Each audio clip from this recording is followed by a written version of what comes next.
Good to go. Good to go. Yeah, doing that now.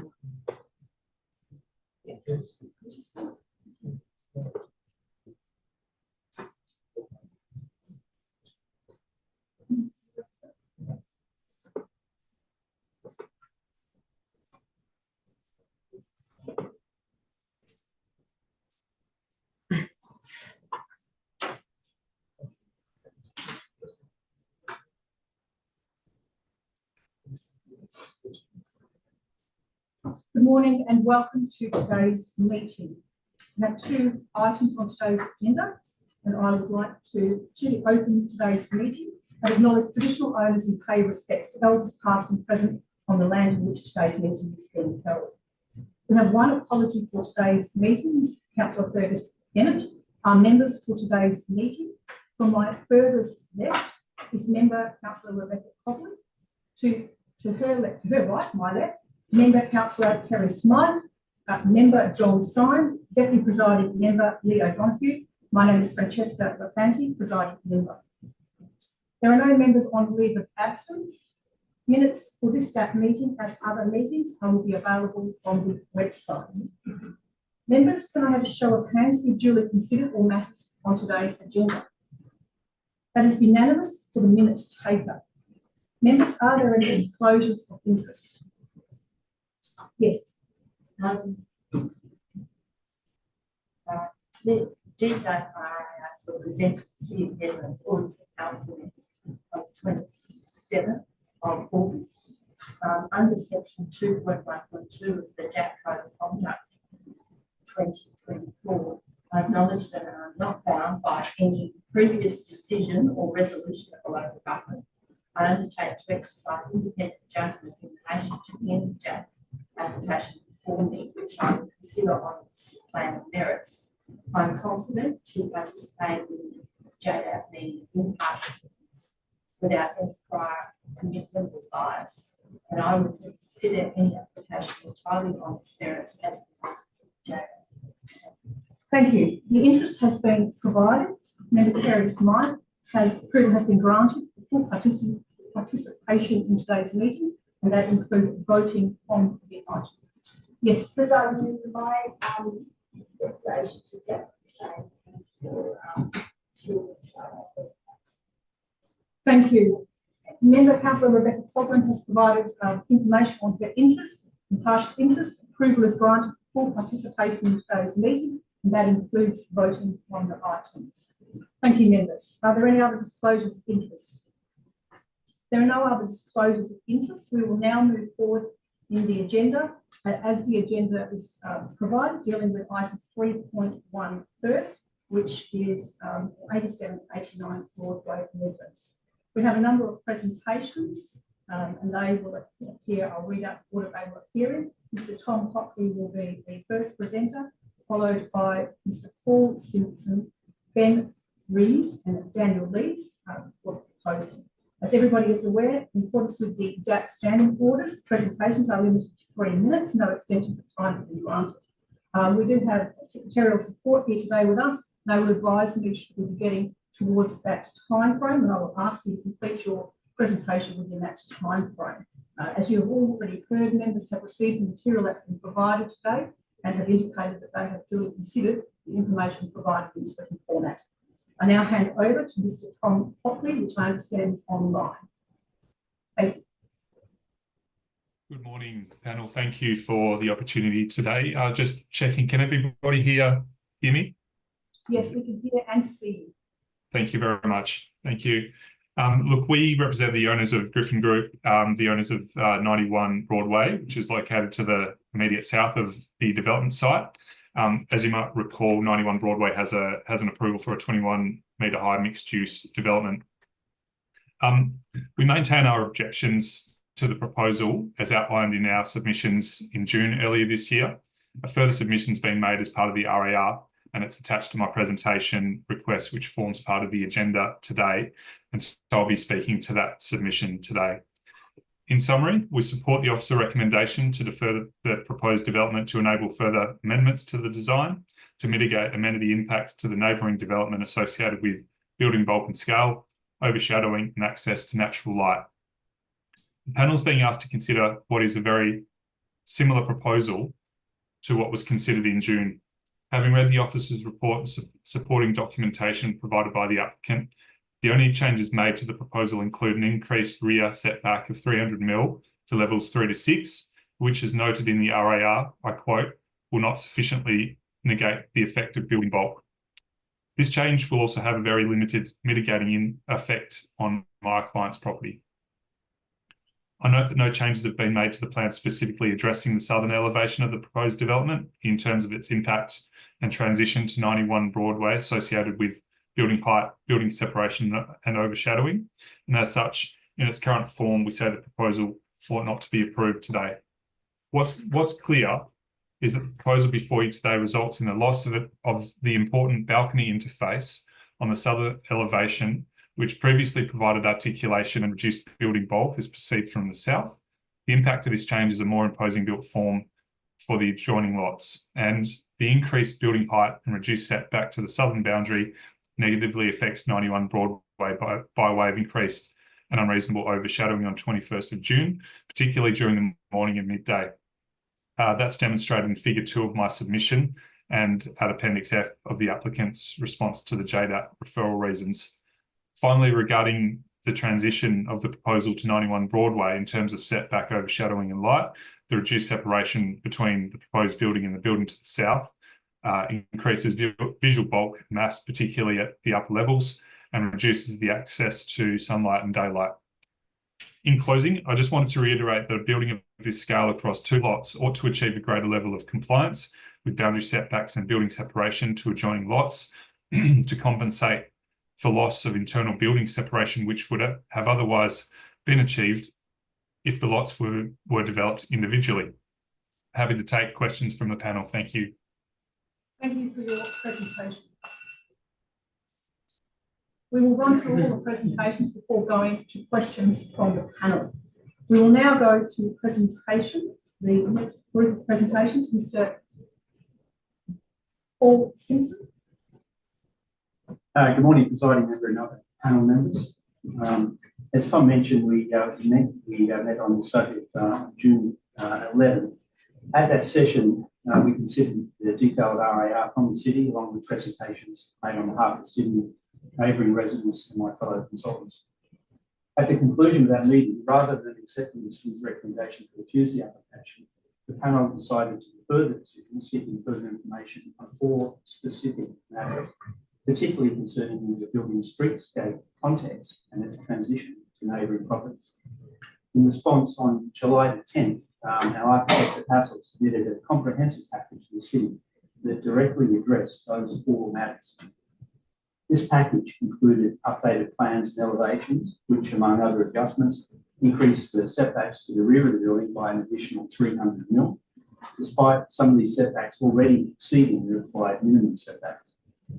I trust that you've had the opportunity to thoroughly review this submission, which was meticulously prepared to satisfy the panel's requirements in those 4 specified areas. Our team, under Hassel's leadership, has devoted considerable effort to crafting a high-quality development that meets the clear demand for this type of housing. In a time of severe housing shortages and rising unaffordability, this project will deliver 45 residences, nearly all of which will be priced at less than half the average cost of our homes in the Nedlands. Having recently delivered the only other 2 multi-residential projects in the Nedlands, we are acutely aware of market demands and the needs of the local community. Many residents are eagerly awaiting the progression of this project and will be disheartened by any further delays stemming from rigid adherence to somewhat dated building envelope guidelines. Therefore, we respectfully request that the panel exercise reasonable discretion, enabling us to proceed with this much needed development.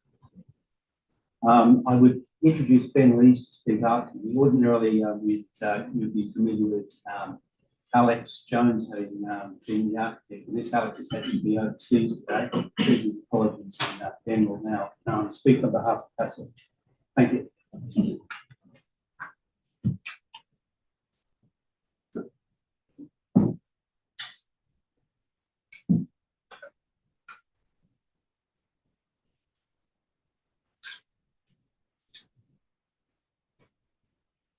Thanks.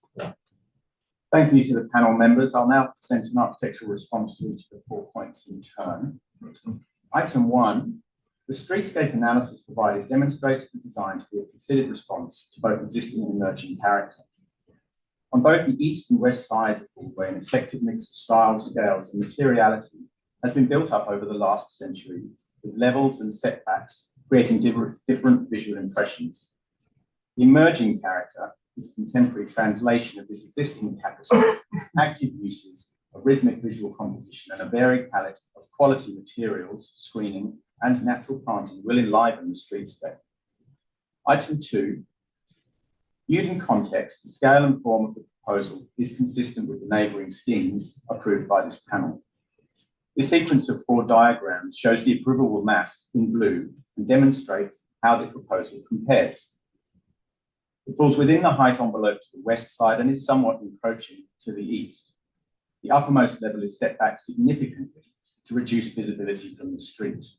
This next sequence of views moves progressively south and north of the development to demonstrate that visual impact. The top level is shown in white against the lower floors in dark grey. As can be seen, the top level is barely visible to pedestrians and would be even less so to vehicle drivers who have more limited sightlines. Item 3, much consideration has been given to minimise overlooking and impact on the rear adjoining site. Comparative analysis of the approved development versus the proposal demonstrates that the rear setback facing Kingsway has been increased by 300 mils, as noted, with the uppermost level setback measuring 9 metres from the rear boundary. Existing mature trees along the west boundary will be enhanced by deep soil planting on the site that will enable further mature vegetation to develop and act as a natural screen. Additionally, upper balconies have opaque glass balustrades and operable screens. Collectively, these measures minimise the visual impact on the neighbouring property effectively. Item 4, comparison between the approved development and the proposal shows consistency in terms of setbacks for the approved scheme at 91 Broadway, noting tag 2 in particular. It is also noted that the setback encroachment in general is consistent across other schemes, including the approved 91 Broadway. Our analysis shows there is only a 4% increase in average overshadowing of 91 Broadway for the proposed scheme at 79.3% when compared to a compliant volume at 75.1% on the 21st of June. There is also a notable reduction of overshadowing time to the east elevation of 20 Kingsway when comparing the proposal at 48 minutes to a compliant volume at 95 minutes at the winter solstice. Thank you. We will go to the next presenter, Mr. Daniel Rees.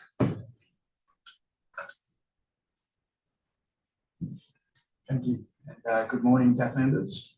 Thank you for the opportunity to speak in support of this architectural design, predominantly residential building that will contribute 45 apartments to this evolving infill activity centre. The deferral in June has provided us the opportunity to present additional visual analysis to demonstrate how this... Sorry,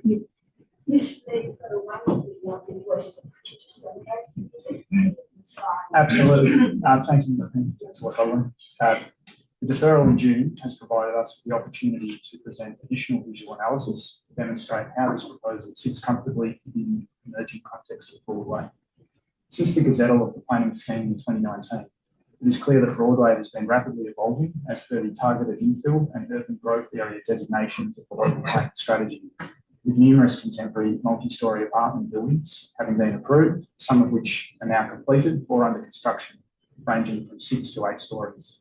A 9-storey building is currently under consideration by state government, 100 metres to the northeast on Fairway. All of this speaks to the emerging context, scale and form of development in the locality, which we say this proposal at 8 storeys comfortably sits within. This streetscape analysis on screen here shows how the consistent podium forms an active street interface to Broadway. These varied heights of the emerging streetscape add to the richness and the visual interest on Broadway. The proposal largely fits within the 21-metre primary height control of the arcades and the series of pedestrian viewpoint renders along Broadway, as just presented by Ben Rees, It shows how the podium, middle and upper forms of the building appropriately respond to the emergent context. And with the largely recessed uppermost level, this serves to mitigate the impacts of bulk and scale. The RAR also acknowledges that the uppermost level can only be viewed in part from certain locations and distances along Broadway. The 8 stories is a direct response to the current housing supply issues and the state government's targeted infill objectives and the specific interest in this locality, as evidenced by the Minister for Planning's approval of an improvement plan and his commentary on the critical need to deliver housing in this area. With respect to the side boundary setbacks, as noted on page 12 of the RAR, this proposal provides setbacks that are consistent with the current approval at 3.3 metres.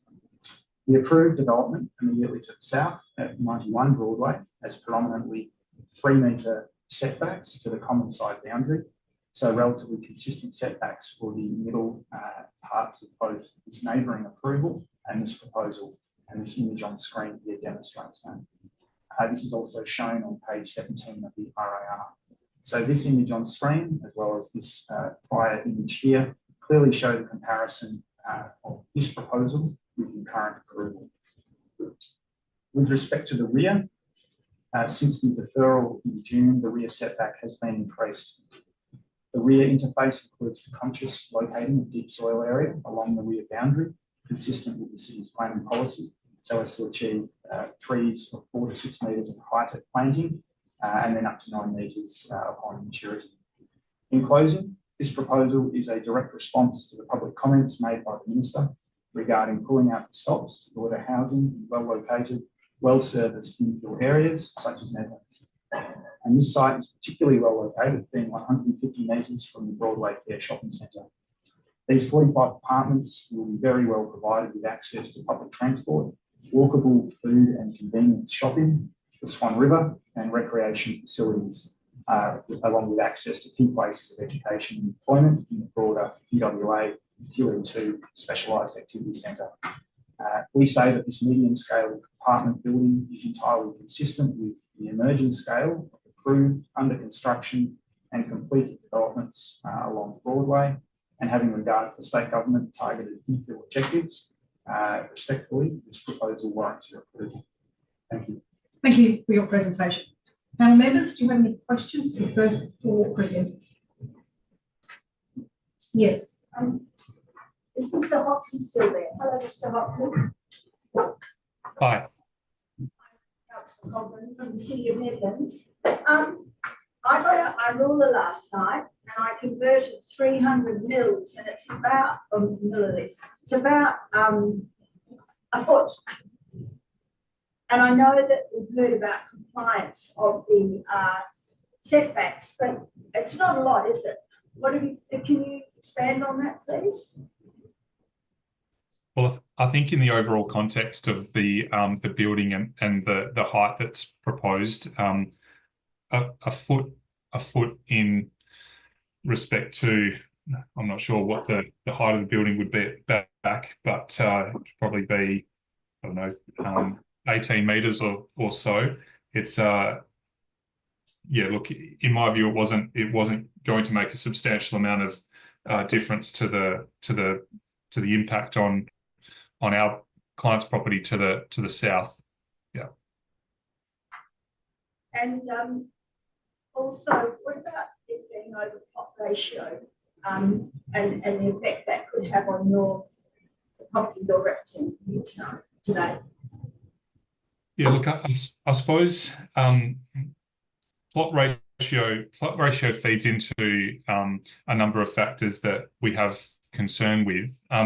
There's a good figure on figure 1 on page 17 of the RAR, which is kind of like an indicative demonstration that's been prepared by the city, which shows the effect that stepping back of upper floors of the building might have on the the visual bulk and scale of the proposed building. That feeds into plot ratio in a way, because it reduces the extent of the the floor plate at upper floor levels, but in doing so it would reduce overshadowing to our client's property and reduce building bulk as viewed from the northern side our client's site, keeping in mind, you know, the subject site is probably on the higher end of the sort of elevational topography in the streetscape. So it's going to appear higher than the properties, particularly to the south, including number 91, which is on the lower side. So yeah, look, I sort of consider plot ratio, as I said at the start, you know, as just one of the factors that we have concern with, yeah, with respect to our client's property. Yeah. And the effect of natural ground level, as you said, because of the lower undulation of Broadway, and the fact that you're actually on a one lot rather than a combined lot. Yeah, and the overshadowing you discussed, but it's less than ideal. Thanks for your answer. Thanks. Are there any further questions at this juncture? Yes, Mr. Simpson. Mr. Simpson, next to your presentation, would you be able to tell me a little bit more about the comment you made about dated building envelope guidelines? Yes, thank you, Councillor. The town plan that we're trying to work with at the moment was prepared a number of years ago. And to put it in context, the city is changing. The city of Perth is about to change all of its plot ratios. In order to get greater density closer to the centre of the city and along major transport routes, town plans need to evolve. This town plan, we expect, was prepared a number of years ago. What's happening is we're seeing the need for greater density. That's typically greater height. So greater plot ratios and greater height are what we're seeing around the city. We're currently the consultants to another project over in South Perth, where the original proposal was 8 levels, and the city is now happy to see 11 to 12 levels. So they're going to be changing our town to reflect that. Inevitably, a town plan framework takes years to prepare in the first place. By the time it's prepared, considered, advertised, presented, it's almost out of date, particularly in the environment.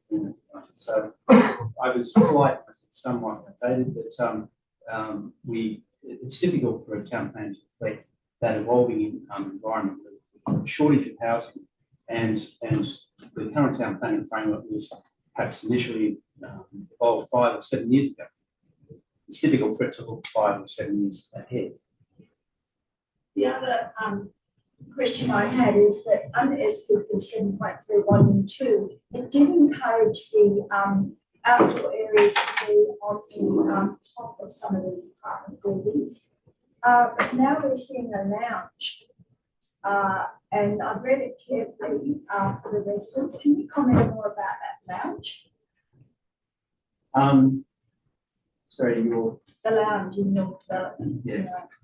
What sort of comment? Well, it's a compromise from what was originally proposed. Yes, I'll be happy to address that. The original DA entailed the residence amenity at the level 2 to the west. Yeah. The issue with that is that then you had apartments on site. Nobody was interested in those apartments because there was residence amenity there, and that would interfere with their amenity. So this, as you know, this project was launched a number of years ago. A large number of apartments were sold, subject to the development. But those ones weren't. No one was interested in those because there was a residence amenity there, and they were concerned about trying to enjoy their own amenities, the rear of the apartment and the garden.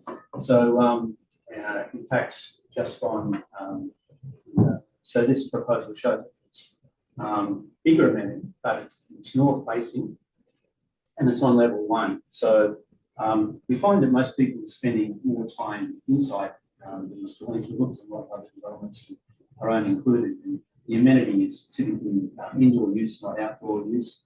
We've got a lot of other opportunities to spend time outside. So we're seeing home theatres, where we're seeing residents having drinks on last Friday of the month, and people having birthday parties, people playing bridge And those don't necessarily need to be outside where the previous amenity was. So we've increased the size of the amenity, we've got it north facing, and we're putting it close, which is allowing those west facing apartments on level 2 to now be exclusively apartments instead of amenity.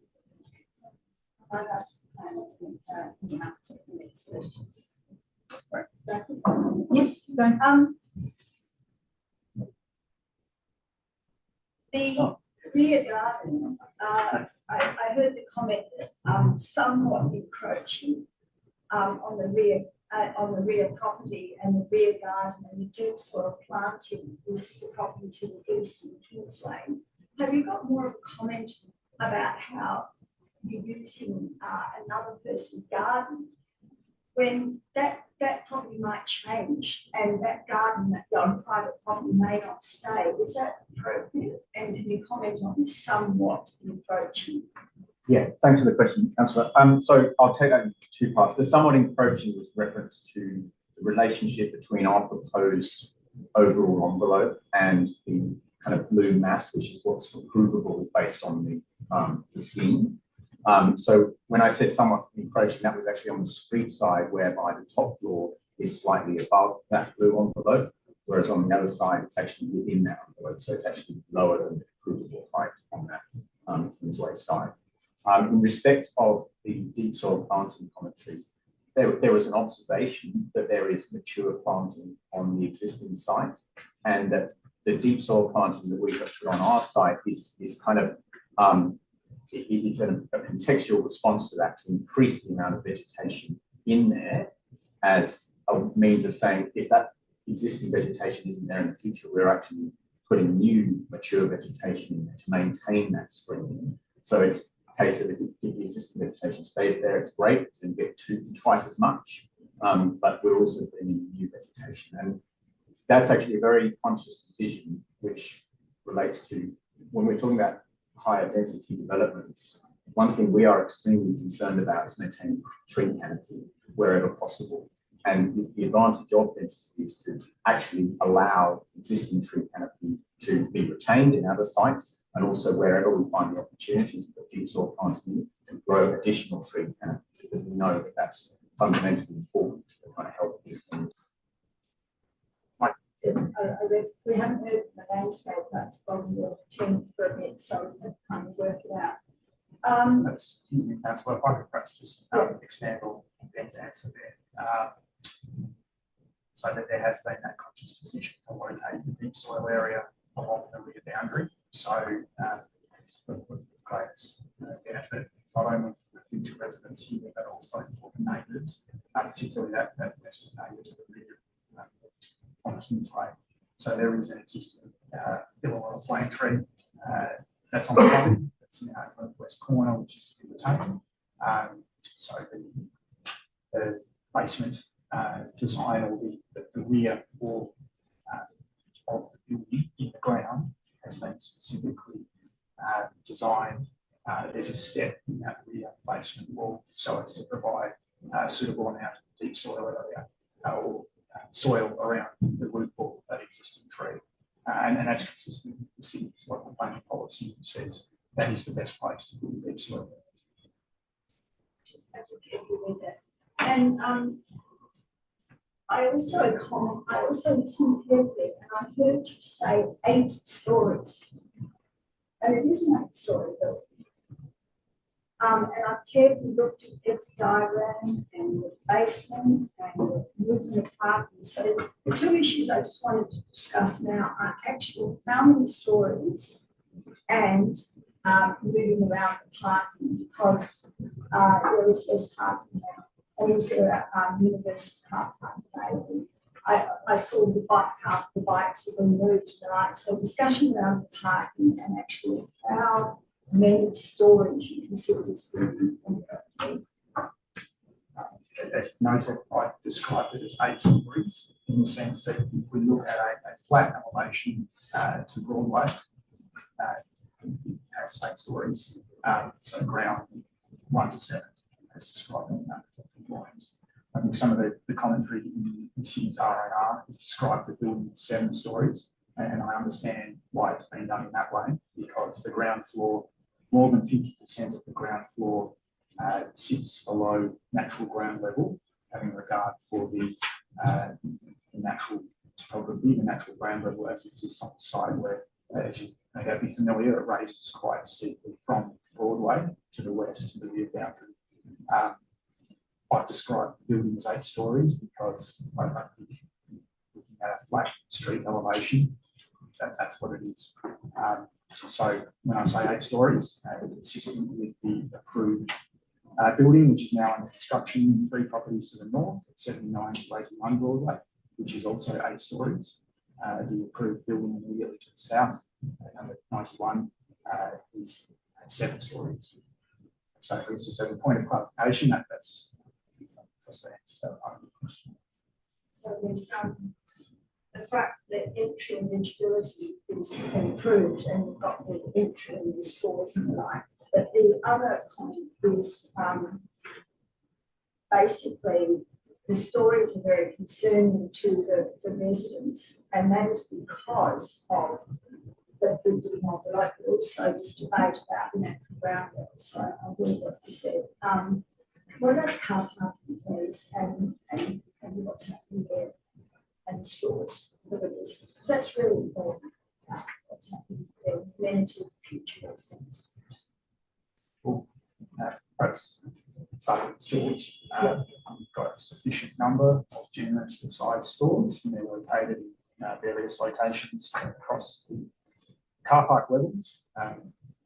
They've been located so as to be convenient for future users, future residents of the building. We're comfortable with the design of the stores that are put forward on drawings, but if there's a particular concern about a particular store, we can discuss that in more detail. I guess I'll just broadly make the same comment with respect to car parking. It's a sufficient sign car park, it's legible. I wouldn't say it's overly tight. There's sufficient room for people to move around the car park once they've exited their car and to move into the lift and stair cores, for example. There's, to my view, sufficient breathing space throughout the car park. So it's a well-designed car park that I think will serve the future residents of the building. Is there car parking? We have proposed a variation to the residential visitors car parking. There is adequate car parking, and there is adequate car parking for the residential occupants of the building, and there is adequate car parking for the proposed commercial tenancy on ground floor. There is not. I understand under the building code there is not one required based on the relatively small size of the ground floor commercial tenancy. Okay, thank you very much for answering the question. Thank you. Are there any other questions? I have some questions, probably two. Well, my questions are specifically in relation to the rear of the building. And I'd like you to go through it. May might be yourself, might be more architectural. I'm interested in hearing your comments about amenity impacts. I'm specifically referring to things like the impact of bulk, the impact of overlooking or privacy in plain language, and your design and associated treatments, and why you say the design in front of us is appropriate in its context. And you can refer to whichever, whatever you wish. If you have one elevation on the screen, by all means, but I do have plans open in front of you.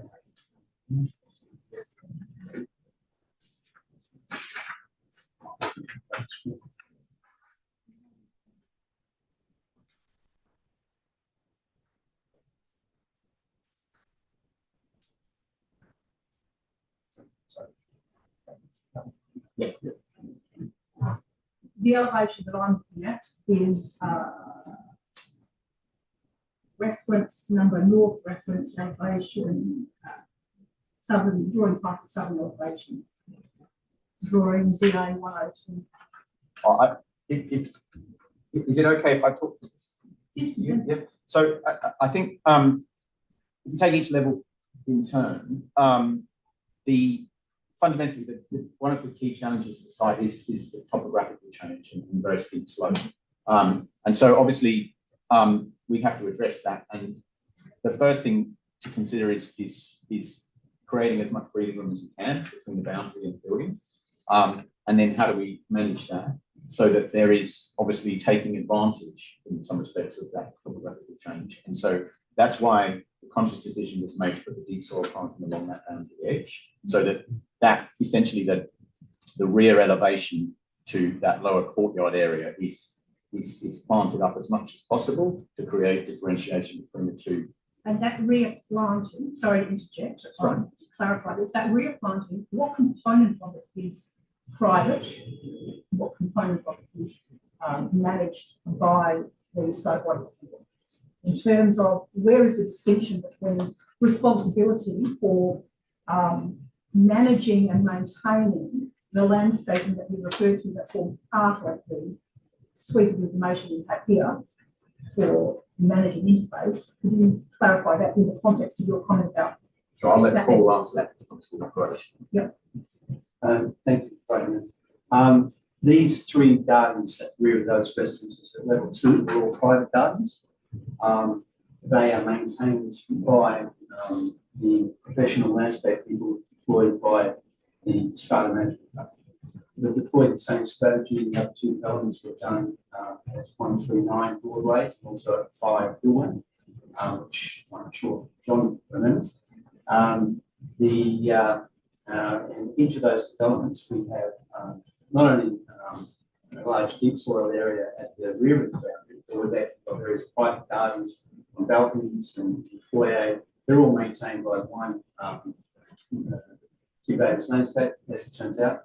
And the living landscape companies employed by the city. So we by the strata.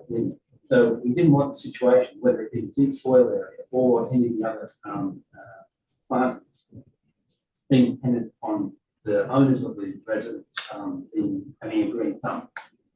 They have to provide, it's written into the bylaws specific to each they have to provide access. As it turns out, Nedlands landscape will be going to the Rivian development at 8 o'clock tomorrow morning to go through the 10 gardens and maintain happens tomorrow. So every 3 months. So we didn't want either this deep soil area at the back, which is substantial and with large trees, or any of the other landscaping in the foyer or on terraces, be dependent on residents being there or knowing how to maintain a leaching system, knowing what fertilizer to use or clean up. So it's all professionally maintained by the outskirts. So the controls of the maintenance, and where I'm getting to specifically is I want to hear your comments about the certainty with which the information we have in front of us relating to the landscaping at the rear, which is part of the suite of information to manage amenity, will be retained for the life of the building. I appreciate that vegetation grows and changes, but what control is there, or what controls are in place to ensure that if residents don't like trees, they can't just cut them all down? Excellent question. Of course, I think this hasn't been adequately addressed in a lot of developments where they can be put in without. I think it's quite often, and Dan can comment, and also the city can comment, that it's quite often a condition that the DA approval that the planting is maintained and not pulled out. Same as a lot of the other conditions of the DA are applicable. So we would be more than that. In fact, we almost insist upon it being a condition. If it's not already there, I could ask the city.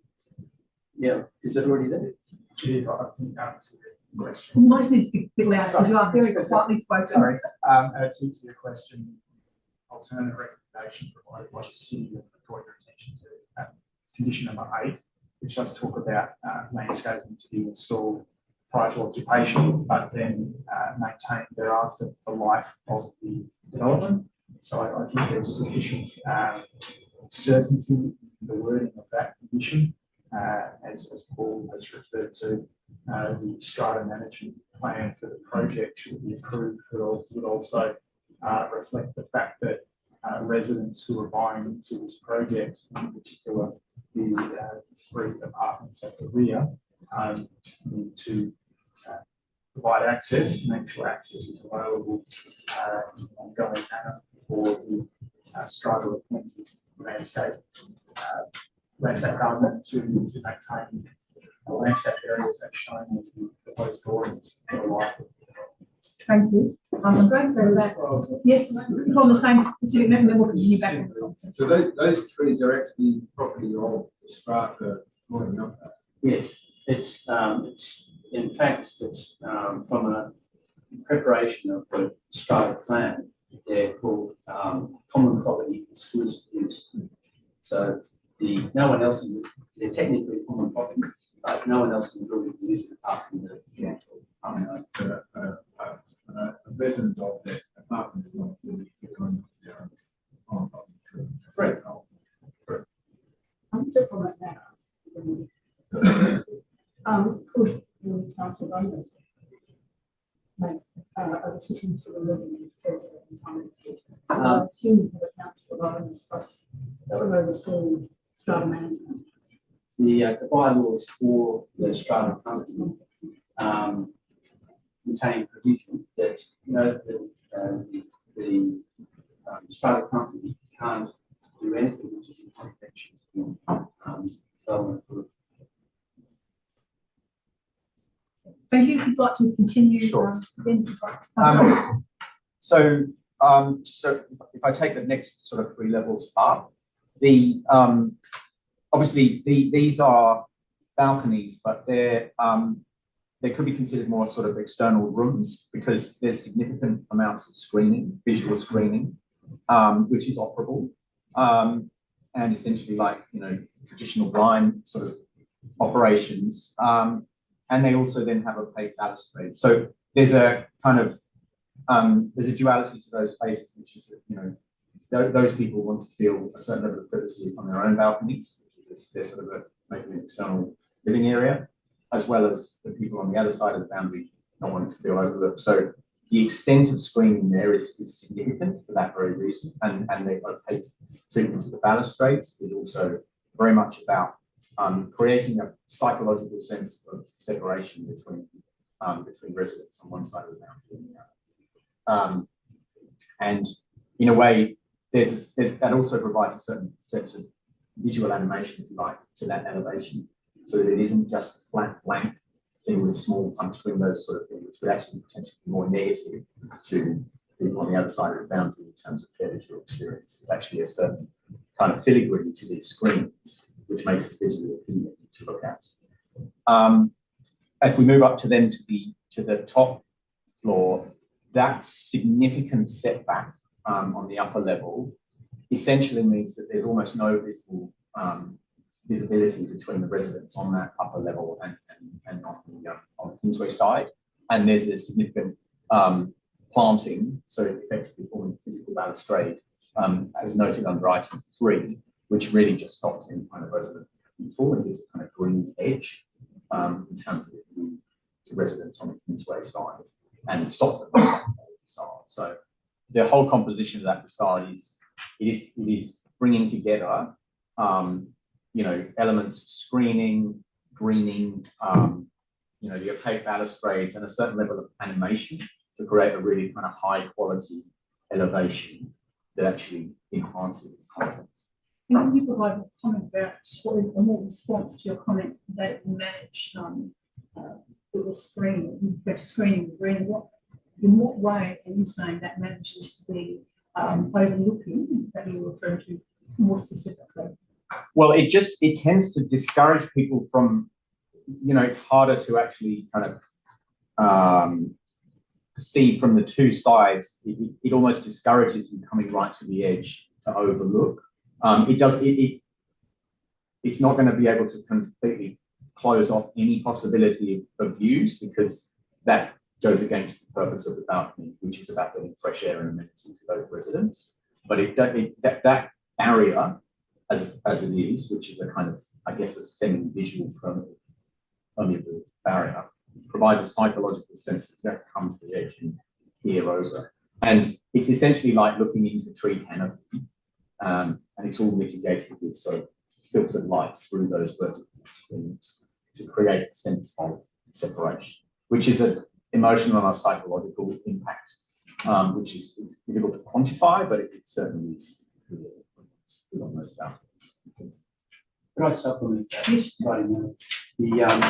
The area that Ben's talking about, which is indicated by 3 there, that is a plant bed which is this deep, and it's got plants in it which is 600 high. So if one to walk up to it, the actual plant bed is going out here, and the plants are coming out here. So you can't actually see these. The whole idea is by the green wall there, but the plant bed is just deep, and plants this high, so you can't see this whole idea of it.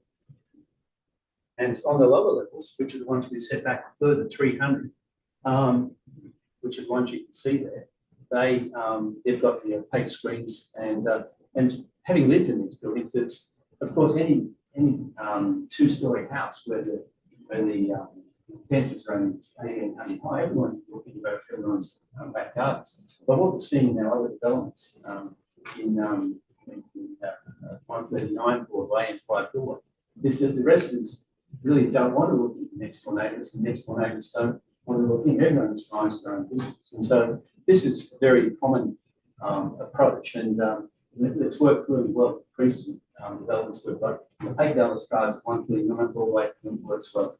No one's got a privacy issue. Are you referring to, in those comments, like the balcony screen and the landscape and the plant to prevent downward view, but provides for the outward view, which is not looking directly into the rear garden? Is that what you're referring to? Correct. That's it. And of course, you can see here we've got level 2, where there's obviously large planting, and then the trees which will grow there will largely protect 3 and 4. 6 has got the situation I just described. We're in level 7, it's one that's set back further with quite a little window, so it's not open to the door. So we've treated it as well as possible.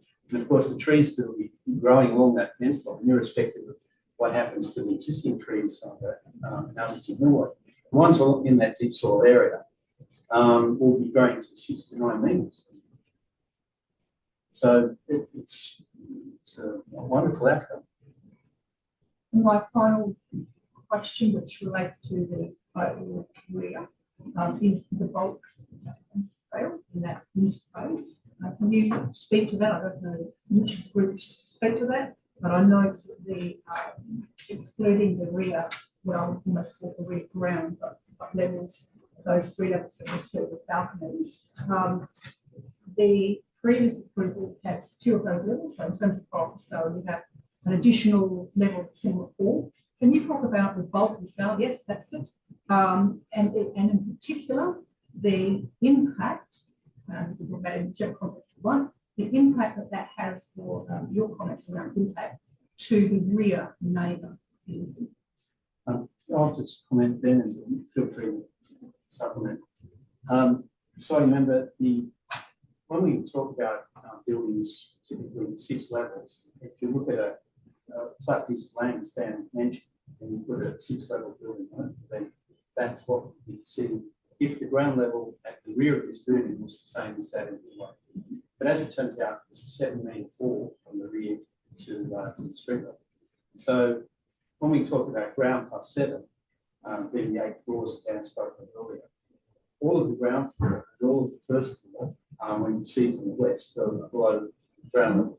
So in fact, what we've got is that 8 levels is in fact now 6 levels at the back, and the top level of those 6 levels is then set back so far. And you can see the colour of it. It's hardly visible.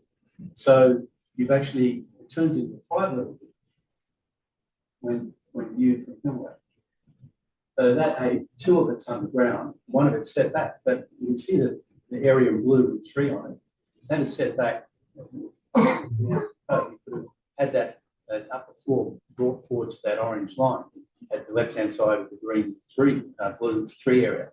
But we've set it back so that that top floor is virtually not visible from the rear. And there's no overlook. Of course, it's got high level windows on it. So it's And can you speak to that same portion of the building you're referring to, the slightly lower, which is in orange, yes. in context of Barton's building?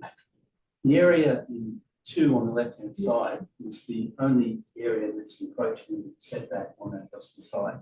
And you can see we couldn't move it any. The area in blue, which is number 1 there, is was already slightly inside the setback requirements, but we moved it back another 300. Unfortunately, that's resulted in the size of balconies reduced by 300. So you can't compress the side anymore. So that was increased rear setback in the area in blue. So the only area that we're talking about in terms of encroaching on the rear setbacks is that area in orange there, which is number 2, and we're talking about an area of this size here. It's not substantial. And my final question is, I appreciate the property slopes and the calculation of height following the next paragraph. And can you speak to the section of the development that sits above the 21 metre mark and the extent of the impact of those increases above the 21 metre mark on 2 elements? 1, the streetscape, and 2, the adjoining developments both side and north. Dan's going to help me while I speak here. Alex from Hassel was kind enough to go down with the camera and take shots up and down the street. This image here shows the area in white, which is above the 21 metres. The area in blue is below the 21 metres. So when one, and as we talked about at our June 21 meeting, that's set back so far that you can hardly see it. And if we just go to the ones up and down the street. So we've taken shots from 30 metres, or that's 15 metres south. So, and the bit area in white at the top is what you can see. So technically, that is above the 21 metres, but it's... And that view is taken on that little bottom one on the other side of the road, by Yes. the little white arrow. Yeah, correct. Yeah. So it's 50 metres further down the street. It's 70 metres, not visible at all. And this is from a pedestrian. If you're in a car, you can't see at all across the windscreen, the height of the ceiling. So, and that's 90 metres further down the street to the south, not visible, and 110. So from anywhere down the street, the above 21 metre. Now this is looking from the north and from 20 metres north, so basically from 89 Broadway. And as you go further up the street, 40 metres, and frankly, it's cloud covered roof anyway. So these are actual shots with superimposition of the other developments that are under construction there.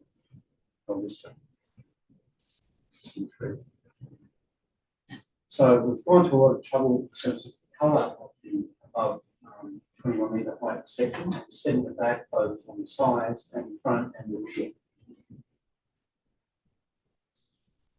So technically it's adding to the bulk of scale, but it's hardly visible from the Thank you. Those are my questions at this juncture. Any further questions from panel members? Yes. Just a quick one. Just those springs at the rear there. What's the nature? What's the reason for it?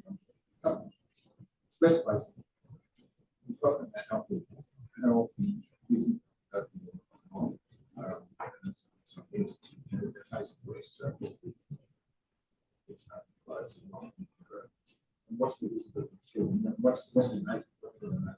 So the vertical battens typically have them, and they're normally kind of sort of they're normally 50 wide, so about 50 of permeability.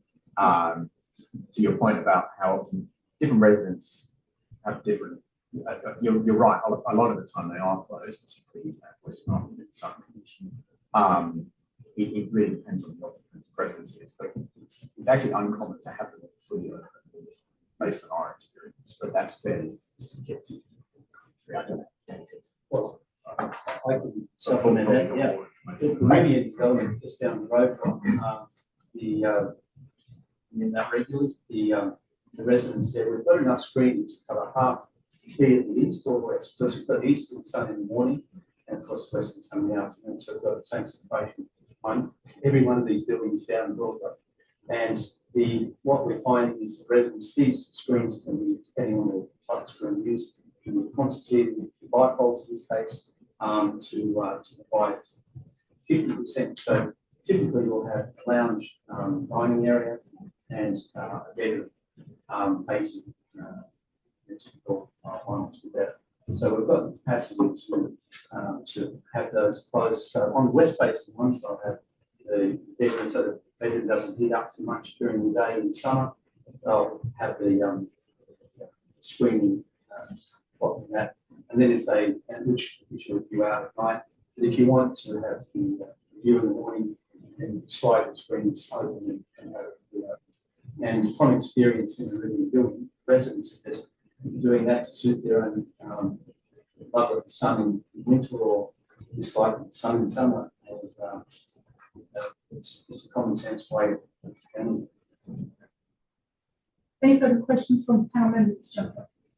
If not, thank you. We will now move on to our next group, which is with our officers.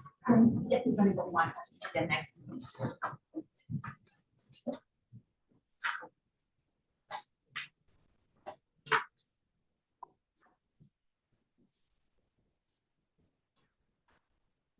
Welcome.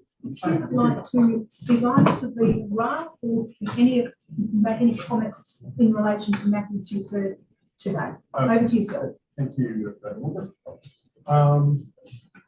So I think I'll just briefly summarize from the additional information that falls in. From that, on previous approval on Broadway, put them in a plotted image, and that's really narrowed our concerns, our objections down to the rear, front, and side setbacks, about 5%. Those are our primary issues of where changes to be made. That's one, and then number two, there was an issue raised about issue 20 that you provided about the car parking.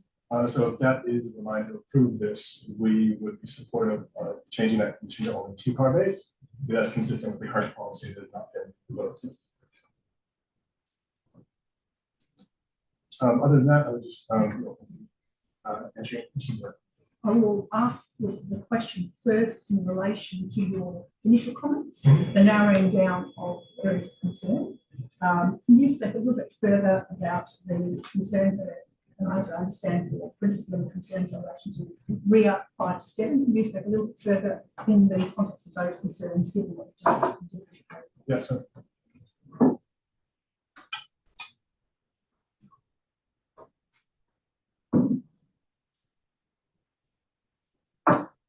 So in taking a look at the other approvals and looking at the Broadway policy, which was adopted last year. So we note that the policy, this is the first application that's actually been subject to the Broadway policy since it's come in. And so that's why there's a little bit of, when you're looking at what's already been approved, it's not exactly what would have been changes we're trying to introduce at this point. One of the biggest things with these Broadway ones to do is the rear setbacks between these RC3 code properties and the RC2 properties behind it. We want to have those increased setbacks so that they're presented less of a building bulk and scale to the rear properties, and so they present as more of a four-story building. So that's why, as the building is higher, we level 5 and 6, we want to be pushed back. Similarly with the front elevation, it's been trying to not make that front elevation sort of overwhelm Broadway when you're pedestrian, when you're looking up at these buildings. And in relation to both the side, in relation to the front and the rear setbacks, Other approvals that we've supported along Broadway, including the recent 135, we supported them because they have had sort of, in addition to greater setback articulation. So the other thing this development is missing is the levels 5 and 6 particularly are just a solid, essentially a solid wall. So there's no articulation, there's no additional setbacks there. So it presents as a solid wall, which further creates the appearance of pole. So the fact that it is set forward and there's lack of articulation is the two primary reasons that we are not supporting it. And that's the same with the front, as you see in other Broadway ones, where the development does come closer than in the policy, it is also articulated. Sometimes the balconies are angled, so they go back. But however it works so that it's not just a solid, one solid building line, which is a solid mass. And in regards to side setbacks, so I acknowledge the side setbacks are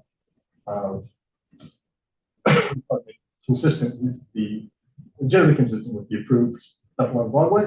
But I would go back and say, well, this we have the Broadway policy. This is the first one this applies to, and so we sort of have want to apply this standard, so we push this standard that we've been working on for this one and future Broadway developments to kind of create the streetscape that we'd like to see. That Thank you. Yes, so on the rear, I'm looking at the rear plans of the rear, as contained in the and I note that those rear levels we're referring to shown on the plans that I have in front of me. They set back to the edge of the balcony at 6.8 metres, and then a setback to the building, or the component of the buildings in some of the buildings form, the dwelling has a stepped approach to it. So it's partially in the balcony and partially in the bridge of the building itself, 9 metres, which I note in your provisions, you talk about a rear setback of 9 metres. Today you've referred to the building form, that balcony edge. Is there a concern about balcony elements on this development as opposed to the building structure itself in the context of the interface and the setback regions that are contained in the policy? Yeah, the intention of the policy is to push the entire building back, not just the balconies. So for this one, you do have a solid balcony balustrades with planters and the additional screening was discussed. So that is screening that's like closed on the side. So that is further. I guess this introduces a further solid element, which is exacerbated by the fact that it is forward of that 9-meter line. So it's the fact that it's forward of that line and has these elements that do create a more solid appearance. In combination would make it see change. And on that element, you're referring to on that we're referring to level 6. You're referring to the planting boxes. Do you have a comment in relation to the comments of the applicant about the purpose of that planting box, but also the use of landscaping that will sit on top of that in the context of your initial conversation about bulk and stuff? Yes, so you're referring, yes. No, I just got a cough that I can't shake from being ill a week ago. So sorry. No, that's okay. Non joke, right? Fine. It's just more of a noise. So sorry about the planter boxes about the landscaping. We do acknowledge that you do landscaping is sometimes used for blocking visual privacy, and that's because it does provide this additional sort of obscuring element. So while that isn't sort of the same as a solid building wall, it does provide more of a solid form. So it's not, and so it's preferable over an actual solid wall because it does add some greening. But again, because it is set forward to that, it does present as an imposing structure when seen from a whole. where you have a combination of the balustrade and the landscaping, the screening, and then the bathrooms. Thank you. Those are my comments. Yes, we're going to carry on.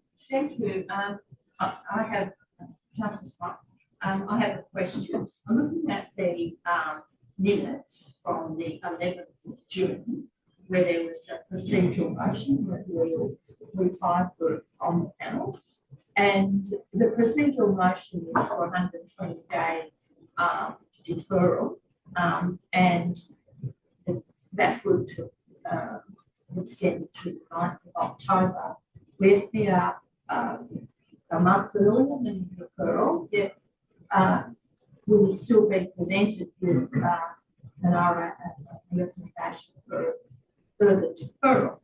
So I would like to know what happened. It's quite difficult when you're reading the current RAR to unpick the difference between what happened before and what has happened in the interim. So could you just give an outline of, since those minutes, what has happened to this stage, and why, to what extent the reasons for the previous deferral have been accomplished, and what's gone wrong that there is still the need for this deferral, second deferral.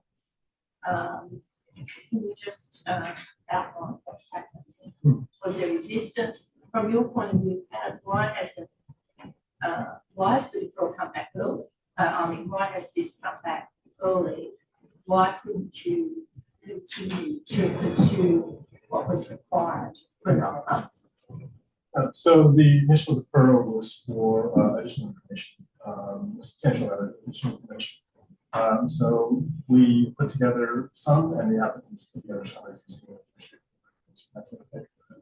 we went through all waterways and any attachments from the RAR. You can see that we put them lined up against each other. So you can see what was approved in terms of setbacks to compare like for like. So there's a substantial amount of information to go through, and really in picking through that information, in going through the approval and seeing what would support it, past in terms of the rear setback, articulation, same with the side front setback.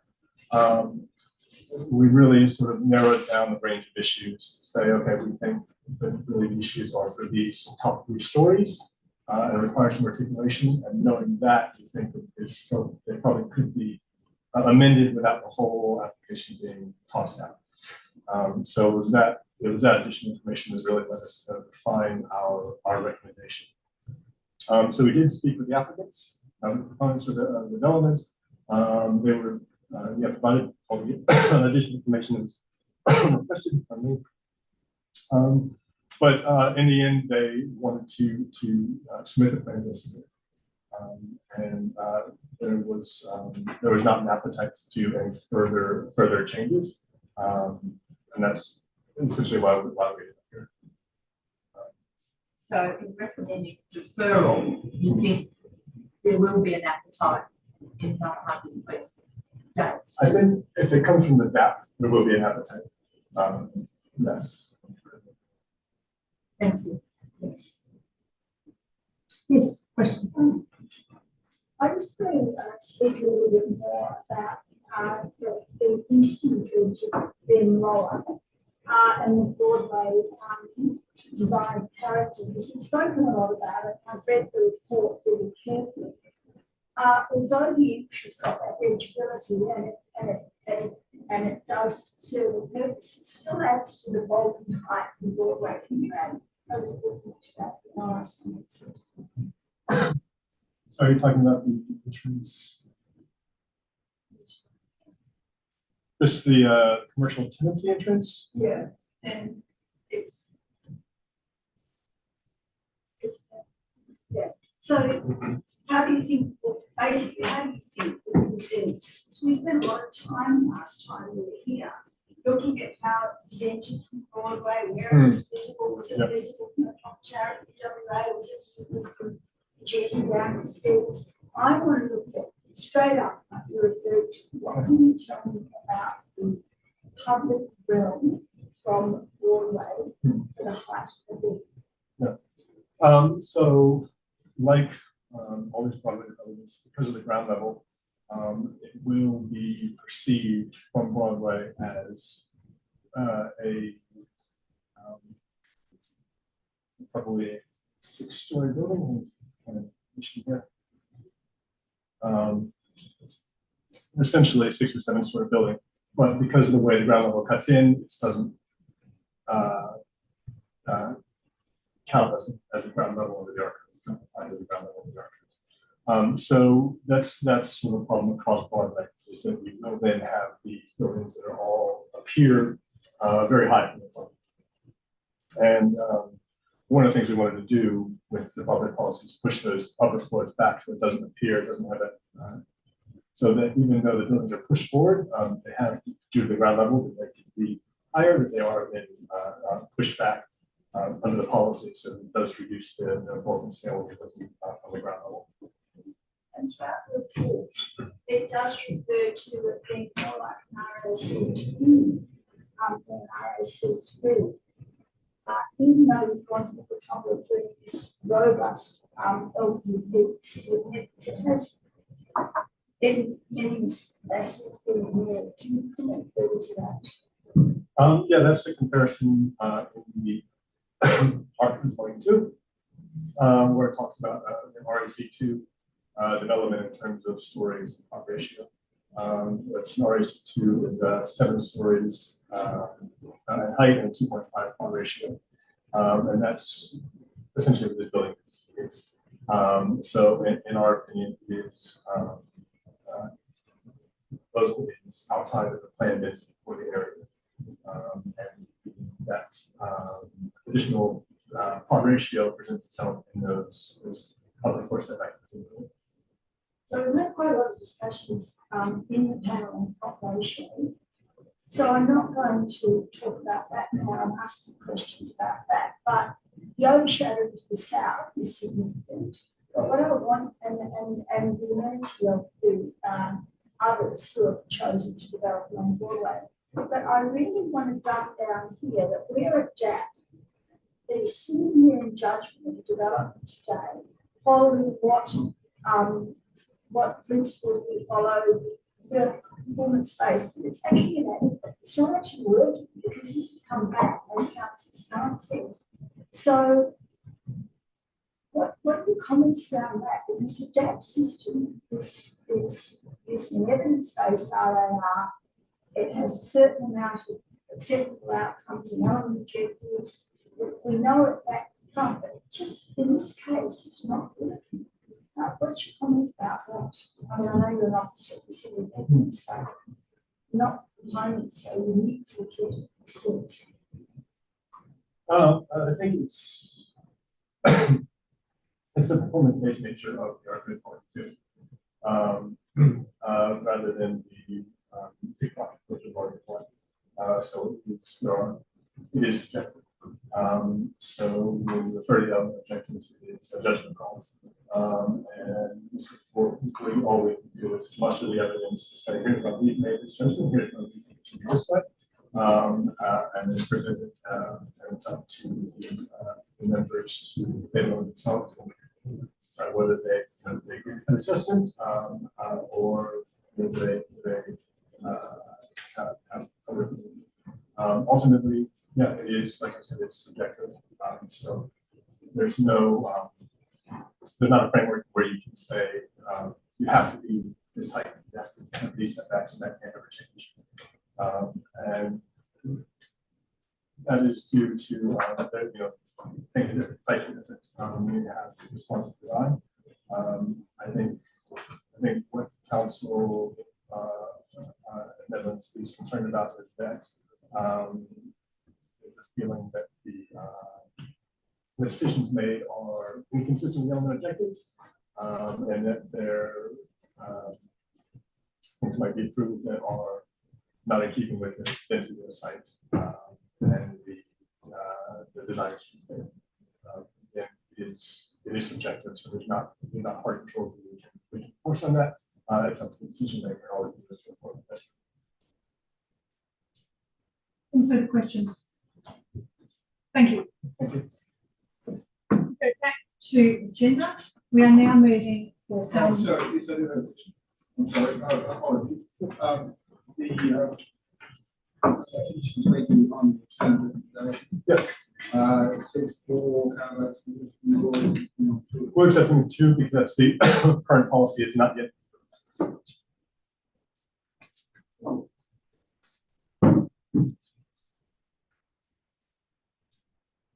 Members, we're moving back to the agenda. There is a recommendation at the beginning of the row. It's a recommendation for deferral. In accordance with the outstanding provisions, we will go first to the recommendation in the agenda. Is there a mover of the recommendation at the beginning of the row? It's moved. Very small. Is there a seconder? The second member, Rebecca Cobb. Would the mover like to speak to the recommendation? Thank you. Yes, I'm moving the deferral, which was supported by council and the officer recommendation coinciding. There are 6 reasons given.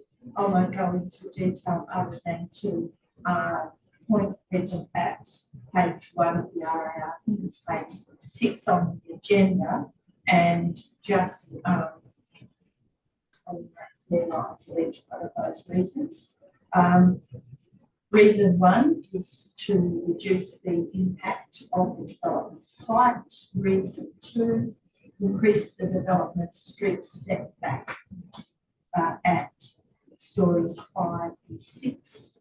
Reason 3, modify the setback of the development from the western rear lot boundary at stories 5, 6 and 7. Reason 4, modify the setback of the development from the northern and southern lot for the side boundaries. And reason 5, modify the parking layout to provide sufficient vehicle moving and visitor and commercial car parking. And reason 6, modify the development to provide further sustainable design initiatives. Now, I would, besides those 6 reasons that have been articulated, I just would like to comment on the feedback from the officer that there's a need for another 120 days because the officers have not been able to negotiate through the previous reasons for deferral and to get a result that they believe is satisfactory to the instructions provided by the DAF, which is this body. So and I hear what was said, that the only way that further negotiation can happen is for this body, the DAP, to reinforce this through a referral, or otherwise accept either a partial response to the reasons for referral in the first place. So I think this staff should stand by what it asked for, and where it couldn't be negotiated or achieved, then provide further guidance as to what needs to happen and to extend this referral so that the strength of what the reasons given previously are able to be further negotiated. Thank you. Thank you. Would the secretary like to speak to the motion? Briefly, we've unpacked this again, and I listened carefully to the officer of the City of Nedlands and the word subjective. And I do understand the planning framework, and I do understand the element objectives. But we've got this local planning policy 5.10 that has gone through a rigorous process, which is blatantly ignored. And I'm here to actually think about all sides, but also amenity of the future residents. We're seeing more apartments, smaller apartments, changes in render, and it's a compromise. And we're not going to get into any economic arguments. We've heard them before, and they're not a planning decision. but they're just smoldering around in the background.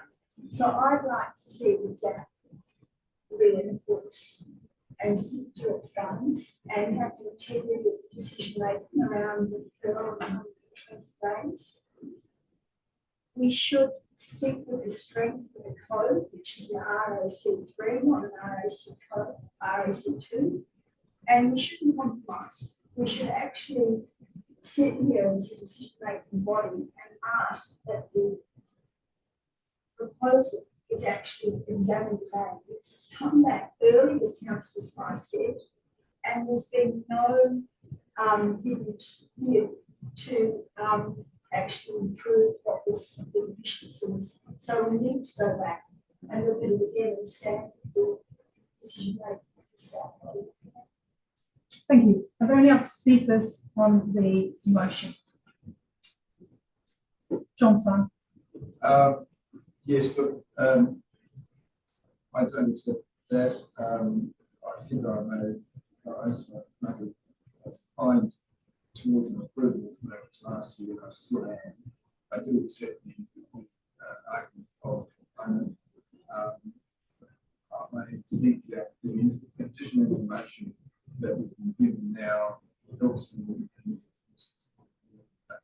the discussion clauses, ultimately judgment calls as to whether this satisfies the level of strategic needs of city of the area generally, and whether it does it in a way which is sufficiently inoffensive to those around it that it does it well. And I think there's a couple of points of view which I think we can take some strength from. First of all, clearly it's a very well considered design. It's been carefully designed, so we've worked over quite extensively. Particular points of attention are known and have been investigated. I think they're very thoroughly. To that extent, it's there, then becomes very good and well considered piece of architecture. There are some things which I think are attractive in themselves. I do like the idea of some additional setback on the street of Broadway. I think there is a danger with zero setbacks across the whole length of Broadway that it becomes rather more narrower and less frankly quite otherwise be. So some additional setback and additional region strength for the conditional environment is a welcome thing, and that's been given in this case. I think that if we're looking at, and one of the questions I had for you before was actually the condition on the rear and the reason concerns of the second rear, and I think they have been addressed. It's nice that there's a new freedom and nobody is upset that. I think that it's already the 6.8 meters to the development, 9 meters to the building wall. These are substantial setbacks. If you look at the S7.3 baseline, the baseline, right baseline for R100, R160 setbacks is 6 meters. The baseline for RAC3 is your setback. So we're sitting back a long way in. It might not be exactly what the policy says, but it's a long way to go. I think if we also look at the actual condition of 18 and 20 years ago, clearly they have, I think it's quite clear that with that distance and with that setback, they are not particularly firm. There is quite a lot of foliage in between. There is that could be added to by this development in a quite substantial way, I must say. I think that both the perception and the reality of open talking doesn't exist in this space. I think when and if, probably when these 18 well, they won't be oriented towards, I don't think they won't be oriented towards the east and the west. They'll be oriented towards the north. Because that would be the sense of the idea. So I don't think they'll be seeking to chasing you or anything like that over this product. So I think they themselves will be taking in that.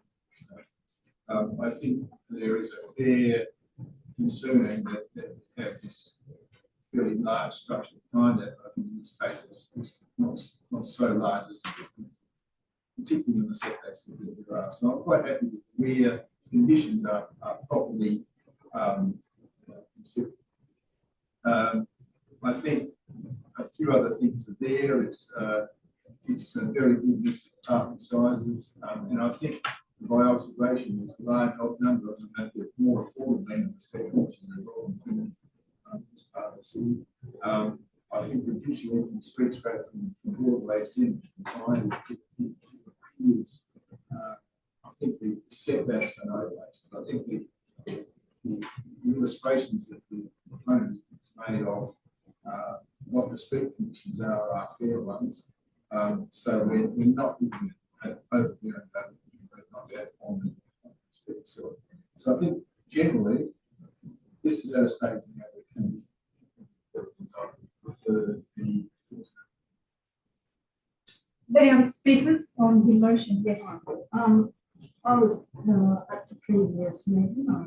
I was not overly supportive for the development, but having been provided with additional information by the applicant, I am also thinking that approval is probably supportable. I'd just like to note that Broadway is an important strategic road. It has close proximity to a range to the QE2 activity centre, university, etc. We all know that. I also note that council has worked quite hard on a policy 5.10. However, it still remains a policy and does have discretion to make decisions separate to what is set out in the policy. I'm now comfortable with the streetscape in terms of Broadway and the impact of this building on that. Mr. Simon, I noted that this setback from the lot boundary, and I think that's a positive. I'm also happy with well, not happy, but I am supportive of the height on the basis of the topography of the site and the fact that final floor will be set back significantly from Broadway, and I feel comfortable that I will not project in an undesirable manner on the streetscape. In terms of the setbacks, I supportive of the side setbacks. I had some concerns about the rear because I'm very conscious of that Queensway needs some sort of transition. However, the additional information around the landscaping, the additional screening on the balconies and the actual setbacks achieved by those balconies and the rear of the building, I believe are sufficient to address any concerns about impact, privacy, volume scale. I also note the mix of accommodation that's been provided in this development. I think that's highly desirable. I think that it's we've had a lot of apartments come through that are falling to that luxury category. Here we've got a range of accommodation that's going to be more affordable for it.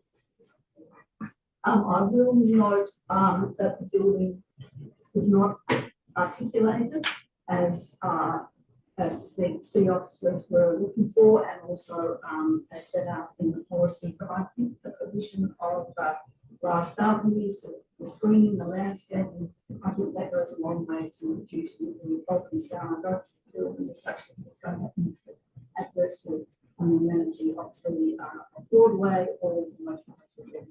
So I'm not supportive of the reason to continue to work on this. Thank you. We'll speak to the proposal, specifically the grounds for referral that brought us to this point. Other changes that you made through the submission in relation to the proposal. And I also considered due regard consideration to the series of planning documents that sit around this site, particularly in relation to the archives, the policy of the 5.10, approved development in the area, and the changing nature of the area in terms of form, scale and development. I acknowledge that the development sits and adjoins an R60 zone. That in itself will create a development form, envisages a development form that will continue to intensify both along Broadway and Kingsway, and those developments will see a change in the face of the area over time, as set out in the strategic direction and the existing zones that are in place. From my perspective, the development has addressed the concerns that were raised in previous referral. In particular, there was a lot of conversation about the streetscape interface. I appreciate the information that's been provided in relation to the streetscape layout. Like other members, I've gone back over a series of development approvals and note that for a number of those development approvals, particularly in relation to the side setbacks of these proposals, they are sitting around the 3 metre mark for a number of them, orientated for the majority of those moving towards either the road, which is taking opportunity to overlook and provide an interface with the road, as well as the rear, and that's a product of both the site layout and the site configuration, which is obviously narrow and much wider down the site. As the site, from the side setback perspective, I don't see this as being so dramatically out of kilter in relation to the policy position or the car code position. From my perspective, those elements are acceptable. It has been indicated the site has a significant slope, and it does make interesting consideration of the planning framework. I accept and understand that from a layperson, predominantly, you would count all stories as they rise from the ground. That is not the way planning framework addresses the calculation of stories and height. It deals with it in relation to the natural ground level, as well as it makes a statement or a consideration in relation to the extent to which a story is situated underground, under natural ground level, and how it calculates that. So there is an interesting a new and a specific manner in which the planning framework deals with height. This site being on a slope, substantially on a slope, results in the rear of the property actually sitting below the 21 metre mark as provided in the documentation. And in the information I've got, there is no conjecture from either the applicant or the city that it sits below the 21 metre mark. It does rise above that towards the road, and information that we have been provided in this RAR and in additional information shows a significant streetscape view that addresses the property, particularly on the other side of Broadway, which is where we would expect the greatest visual impact to be considered, and as seen by the information provided, that uppermost floor, the extent of the area that sits above 21 metre mark is completely recessed. We're very, very concerned in East Street.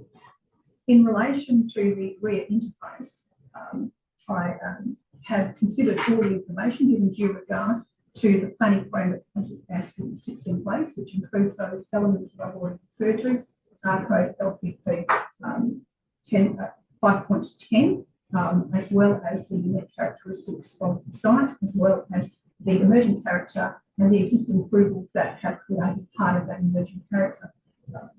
The applicant information provided and clarified in further detail today in relation to the rear interface, and I'm specifically talking about both the design and the manner in which the elements of the proposal are treated and incorporated into dealing with mitigating the impact on the adjoining property, noting that the adjoining property includes a change of zoning as part of this framework to R60, and that is in particular in relation to the following elements. The inclusion of deep soil planting, and that's seen in all plans we have in front of us, for significant tree landscaping to that rear, providing an interface, as well as information that clarified the protection mechanisms that are incorporated in both the recommendation, the alternate recommendation, as well as the strata, to ensure that the management of these larger trees that create the interface are appropriately addressed. And in addition, the balcony design configuration across the rear, noting that the balconies have included a couple of elements. One, that they are a balcony, and so they have an open nature to them, with the building form itself, the rear, starting at its closest point, 9 metres, with the balconies being set back 6.8 metres. Those balconies include a couple of elements that deal with the interface, particularly in relation to privacy, by incorporating opaque balustrading, as well as an upper level planter box, which has been explored and addressed the information that came through today's meeting to create a barrier or a minimisation to the direct viewing in a downward angle from those balconies. It doesn't prevent overlooking. As we all know, the planning framework does not provide any absolutes in relation to provision of privacy, and attempts to create a series of control and mitigation opportunities to balance the sites as they join each other in how you can develop them. From my perspective, those elements result in the proposal addressing the matters that were raised in the deferral, and I am satisfied that I can move forward for a determination today, and I do not support the further deferral motion. In relation to the timeframe, I acknowledge that the timeframe is not the 120 days, but I do note that the deferral, as is the case with all deferrals, it is up to a set time. It does not prevent an applicant and the city bringing the RA back to us once the information has been provided. In this particular case, I understand that the applicant, in the information provided, has, and in the presentation, provided what they believe is satisfactorily addressing the deferral grounds. The city has expressed a view as well that they believe additional information needs to be provided. From my perspective, my position is that based on the material provided today, the information has addressed the grounds for deferral, and the development can appropriately be determined today. Those are my comments. I move back to mover for right of close of debate on the motion. Thank you, Chair. To begin with, I would like to remind my associates here that thank you for considered input. You've all taken a lot of effort to explain the position as to why we can do this. I would just like to put forward that the situation from council's point of view, and as a member of this panel representing that aspect, that this came forward as a refusal in June, a request for refusal from council, which was changed to a deferral for 121 days.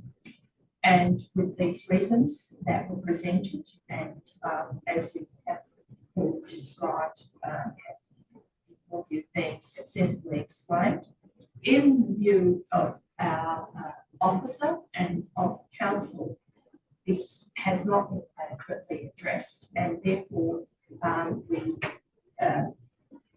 officers have recommended that there needs to be further time to carry this to the extent that they require for 6 reasons given. The signal that's been sent, I believe, by not taking on this request from the officers is that you could come to the JDA with, even if you've got a recommendation for refusal, you can get a deferral and then you'll get approved. It disempowers the officers, planning officers, that are trying to negotiate with the developers. And this is a signal that you won't stand by them to the extent that they're requesting. So therefore, I would just like to put this case, and I know that we're not going to get a full vote here, that it's going to be 3-2. However, we have voiced this in this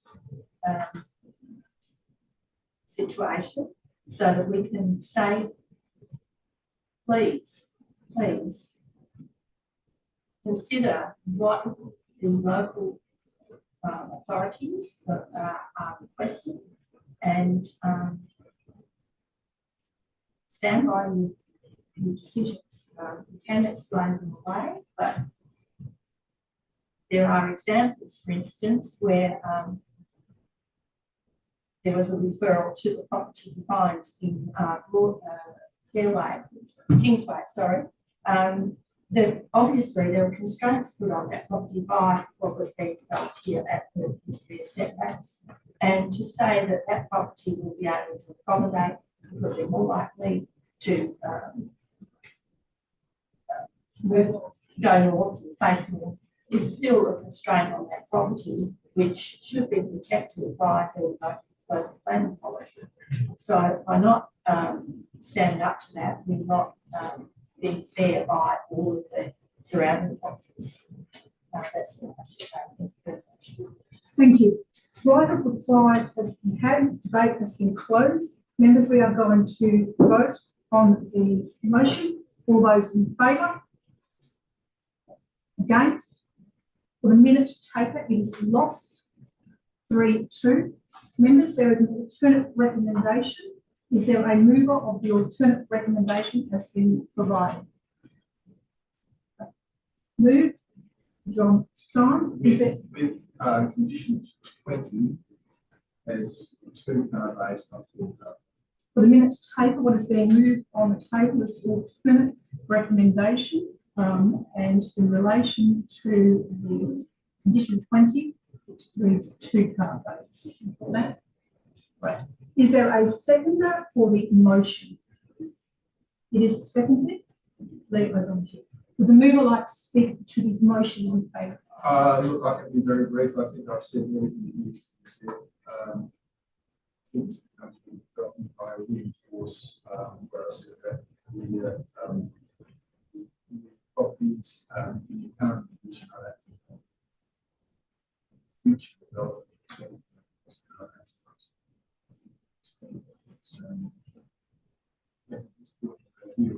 don't think so I think it's quite development of the systems character ways of Seconder like to speak to the motion. I don't have much more to say, except I am more confident that the clear treatment of the development will address any concerns, particularly the landscaping that is going to be provided, and I'm also agree that the aesthetic will fit in to the emerging character of Broadway, which is changing rapidly. Thank you. Are there any other speakers? Yes, now. I want to speak against. The reason I want to speak against is that we can't condition a bad design.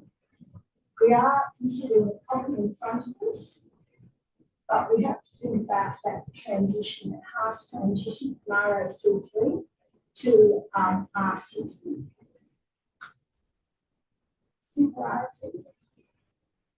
There is a sensitivity. The problems behind, whilst they've been upcoded, and that's widely acknowledged since LPS was presented in April 2019, is still single residential houses.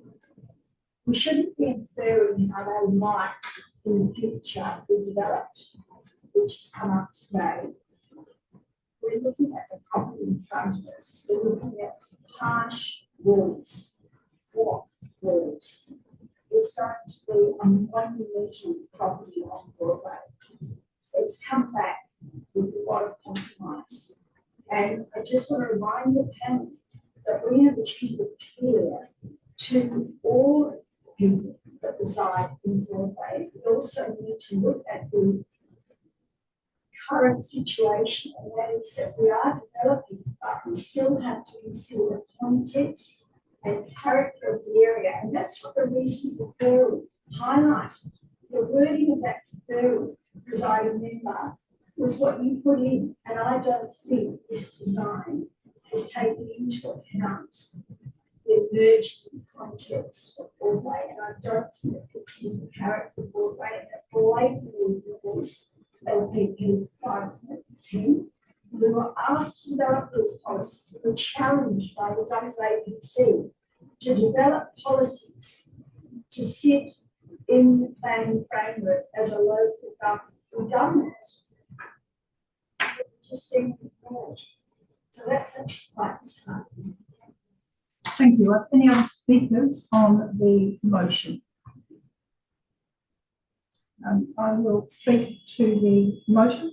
I support the motion that is on the table. I will make some comments about the planning framework, and I do understand the concerns that have been raised. From my perspective, I have given due regard to the planning framework as it sits in place. I note that the R codes, particularly RAC3, sets out a series of provisions in, particularly in 2.1, that talks about, or table 2.1, that talks about setbacks. In that particular provision, it provides an RAC3 zone, zero setback to the rear and zero setbacks to the side, and it provides for 2-0 at the streetscape. I note that the recently adopted policy, LPP 5.10, incorporates a series of increased setbacks that are provided to create and frame the area, and to also provide guidance on the discretion as it relates to setbacks, increasing setbacks substantially. I have considered these aspects, and I note that as a planning principle, neither of the documents are slavishly adhered to, but that those provisions guide us. The proposal before us has appropriately addressed both of those sets of provisions. The setback at the rear is a substantial increase from what is allowed under the R codes, taking into consideration, in my view, the elements contained in LPP 5.10, and has been addressed in the context of the setbacks provided, already indicated at 6.8 metres to balcony and 8 metres to the building frame itself. I note that the provisions in the policy, in terms of guiding it, look towards a setback in the rear of the 3 stories or 3 and less to be a minimum of 6. This proposal does address those particular elements. And in relation to 4 stories and above, it talks about a minimum of 9. And whilst the minimum of 9 doesn't need to be building frame, the open balcony sets in front of that. And from my perspective, due consideration is considered to those elements of the design and the interface and the transition. And I'm satisfied that this proposal meets the planning framework, particularly those elements that I have referred to. In terms of the streetscape, I'm satisfied that the streetscape I've already indicated is appropriate in the context of the planning framework, as well as the local context, as well as the topography of the site and the approvals that have been granted along that area. And the information that's been provided gives us a significant composite of those developments and how they sit together. So from my perspective, I'm satisfied that appropriately the development has been designed to meet that framework. As I've already indicated, the overall height of the building, because of the way the R codes address it, at the rear, the overall height of the building sits below the 21 metre mark, and towards the front, in setting is element of the building that sits above that. As I've already indicated earlier, the element of that is diminished, as shown in the composite plan that streets that overall I'm supportive of the proposal and comfortable that it sits within the framework inclusive of the policy of the 5.10, and this has also given due consideration to the material contained within the RAR and all submissions addressed that I have reviewed, particularly in relation to 91 Broadway, the development as currently contained within the submission of the applicant, as well as the plans as shown in the RAR application when the matter was determined. I'm comfortable that this proposal sits appropriately next to and reflects that appropriately next to that development, noting that that development joining focuses in a similar manner. This one does with substantial balconies to the front of the property and its balconies on the side. So I'm satisfied that this proposal is appropriate in its context and within the planning framework and support the recommendation. Those are my comments. Is there any further comments from members? I move back to move right of the fine closing debate. No. Debate has been closed. We are going to the vote. All those in favour? Against? This is carried 3-2 for the minute taker. And then, does anybody wish to come back before we move to this? And then, I move that, there's a comfort rate with the second with the Jonathan, all those in favour, that's voted on. It is 11:25.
Thank you. Members, it is 11:33 a.m.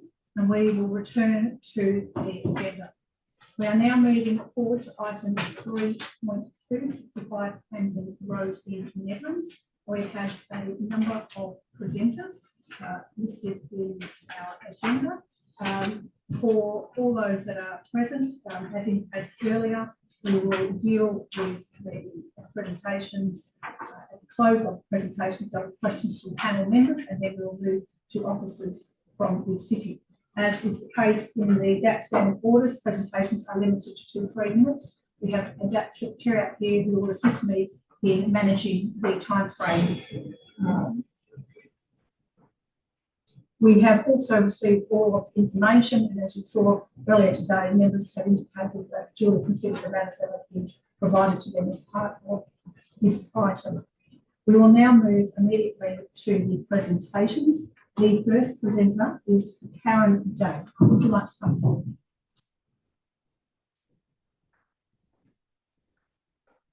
Thank you, and good morning, panel members, staff and guests. The proposed 7-storey development at 65 Hampton Road in Nedlands is far greater in height and is above the acceptable arc code outcome height in metres when you include the rooftop communal area and service storey. It is out of context to everything else in the area, with neighbouring single-storey buildings in the City of Perth zone residential lots of 2-storey apartments and group dwellings across the road. The proposed building plot ratio of 2.2 is also above acceptable outcomes. The proposed development is directly across the road from our residence at 224 Hampton Road. If this development occurs or proceeds, 5 balconies will have direct views into our courtyard, living room and main bedroom, and into our 6 neighbours' properties. The proposed 3rd-storey balcony exceeds acceptable outcomes with a Mill Street setback. The development's balcony areas have not been designed to minimise the overlooking of habitable rooms and private outdoor living areas. The noise emanating from 4 balconies directly across the road to a residential zone has not been considered, nor the noise from a proposed rooftop communal living area or the mechanical car storage system to the neighbourhood. The development proposal only considers the surrounding properties in the block regarding overshadowing. There are a significant number of properties east of the proposal that will also be significantly overshadowed. Combined street data from the City of Nedlands and the City of Perth is not considered in the street parking assessment dated 2022. The car bays proposed will not be adequate to cater for dual car residents, patients attending the consulting offices, shop customers, nor visitors to the building. Such a development will create significantly more pressure on the already limited street parking. So in summary, the proposal for a 7-storey building is over the top for this area. Such a tall development brings functionality issues, including privacy, overshadowing and noise issues. It is in breach of planning framework acceptable outcomes in relation to plot size, upper level front and side setbacks, and visual privacy. If approved, this project will severely restrict the type of development that can occur on the blocks to the north and to the south. So I ask you, please do not support this development. I would find the assessment of proposals going forward impossible if our code standards were not upheld. Thank you for your presentation. We now move to our second presentation. And the second presentation is Mr. Stephen Bird. Thank you, panel members, for the chance to speak. I live with my family at 58 Lewis Street, which is just to the west of this development, directly behind it. We're not anti-development, but we are anti-poor development. So this really is a very poor development area. It's the first one of its kind on Hampton Road, and it really fails to take into account the surrounding area at all, or the needs of the future. There's a few points I made in my submission, and I've made previously to council on 2 occasions. Some procedural complaints and also some concerns about the RAR itself and the proposal. Procedurally, there's been very little consultation with residents. The design's changed quite significantly in recent times, and there's been no further consultation since that occurred. Secondly, the planner engaged by the applicant previously worked for the Nedlands Council Planning Department, and there's been no attempt to independently have this reviewed, so we're concerned about that conflict of interest.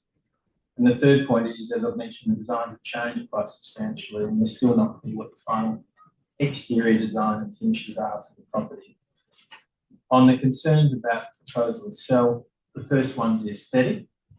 The preset plan is very clear about what the aesthetic and contribution of new development should be. Maintaining a green character, maintaining high quality materials and high quality developments, and ensuring a transition from areas of high density to low density. This proposal fails on all of those counts. It's clear from the design review panel comments that it does so. It's been through 4 design review panels. It started with all reds and now it's a mixture of yellows and some greens. But there's still concern from the design review panel about the detail on the aesthetic and the external finishes. And that's set out in my presentation. I do want to move particularly the impact on local residents. The size and bulk of this proposal is really excessive. It's a 12.19 metre wide lot, and the impact of the narrow lot is really to cause quite a few problems in the development itself. It's caused issues with parking, it's caused issues with plot ratio, waste, pedestrian access, and setbacks, which are all set out in the RAR and in our submission. It's 6 levels plus a roof terrace, which makes it 23.6 metres high.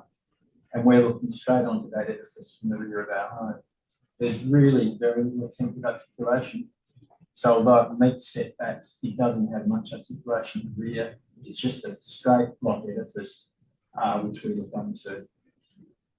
In terms of privacy and overshadowing, it's quite clear that the height of the property will cause significant problems for our property and the other property, because it simply looks straight into the backyard and there's no screens on the 1st to 4th levels.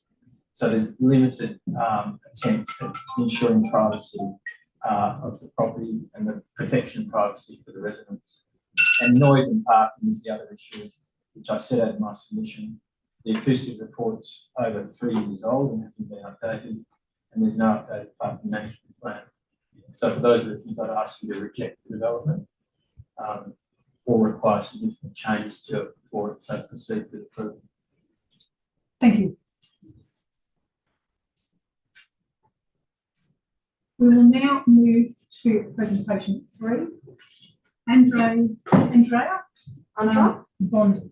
Andrea Beyond. Yeah.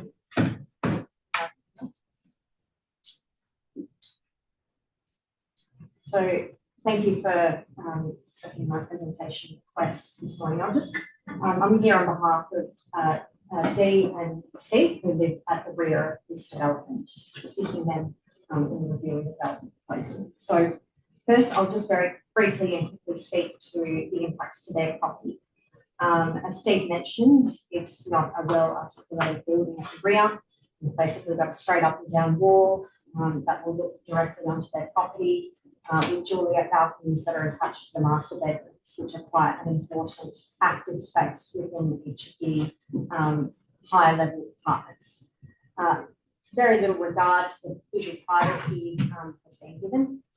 Previously in the, obviously not to draw too many comparisons, but in the previous development we saw some level of transition between the building and the low scale density to the other side of the property. We don't have that in this design. We've got very limited landscaping that provides any visual obstruction to their property. On the ground floor as well, there are car stackers. Now, my understanding is that the car parking applies on paper, but these car stackers are in groups of 3 high, so 1 will sit below ground level and 2 above. That's largely unresolved. I know that there's a condition regarding a parking management plan, but I would suggest that some level of parking detail about how that is going to work should be looked at further. The noise as well associated with the car parking area hasn't been properly considered or looked at. The impacts of car doors slamming, congregating in that ground floor, it's not being assessed in the noise assessment. So I think that's also favourable for. More broadly, there's the landscaping areas that are provided do service or provide some amenity to the residents, but not to the surrounding area. There's a lack of articulation. The objectives of the local planning policy talk a lot about providing a suitable transition to surrounding sites. We don't really see that occurring, and the landscaping and the way the building has been articulated doesn't really achieve that in my view. Another factor, or perhaps one of the most important ones in my view, is this ground floor. So under the scheme, we need a tenancy depth of 10 metres. The tenancy depth and the ground to obviously provide an active ground floor, which is important, is between 2 and 3 metres. So it's not even meeting halfway that requirement. And I think just having blatant disregard for that scheme provision is not best practice here for this development. I note the configuration of this lot is challenging. It's 12.19 metres wide, but I would suggest that this property is largely overdeveloped for this site, and it's not respecting the objectives of the local planning policy. So in summary, there's issues with the ground floor, the car parking, the tenancy configuration of the ground floor, the visual privacy to the rear, the overall landscaping and articulation, and the overall design doesn't really address the desired future character for a green streetscape. Thank you for your presentation. We are now moving to presentation 4, Mr. Simon Venturi.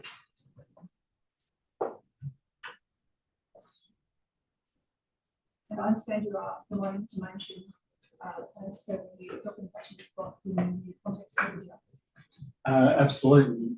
Yeah, my name's Simon Venturi. I'm an acting chair of the City of Nedlands Design Review Panel. City of Nedlands Council members requested I present a summary of the Design Review Panel process and comments to this meeting. At the first and second DRP presentations, there were a number of design quality issues that weren't supported at that point, relating to context and character, landscape, built form and scale, functionality, amenity, and aesthetic principles. The majority of the non-supported items were partially addressed at the third DRP meeting, where the majority of design principles changed to orange, with 2 green and 1 white principle. So the following is essentially a summary of the DRP's current comments. The proposal has addressed comments within landscape, built form and scale, amenity, safety, and community principles, to the point where the DRP is supportive of those principles.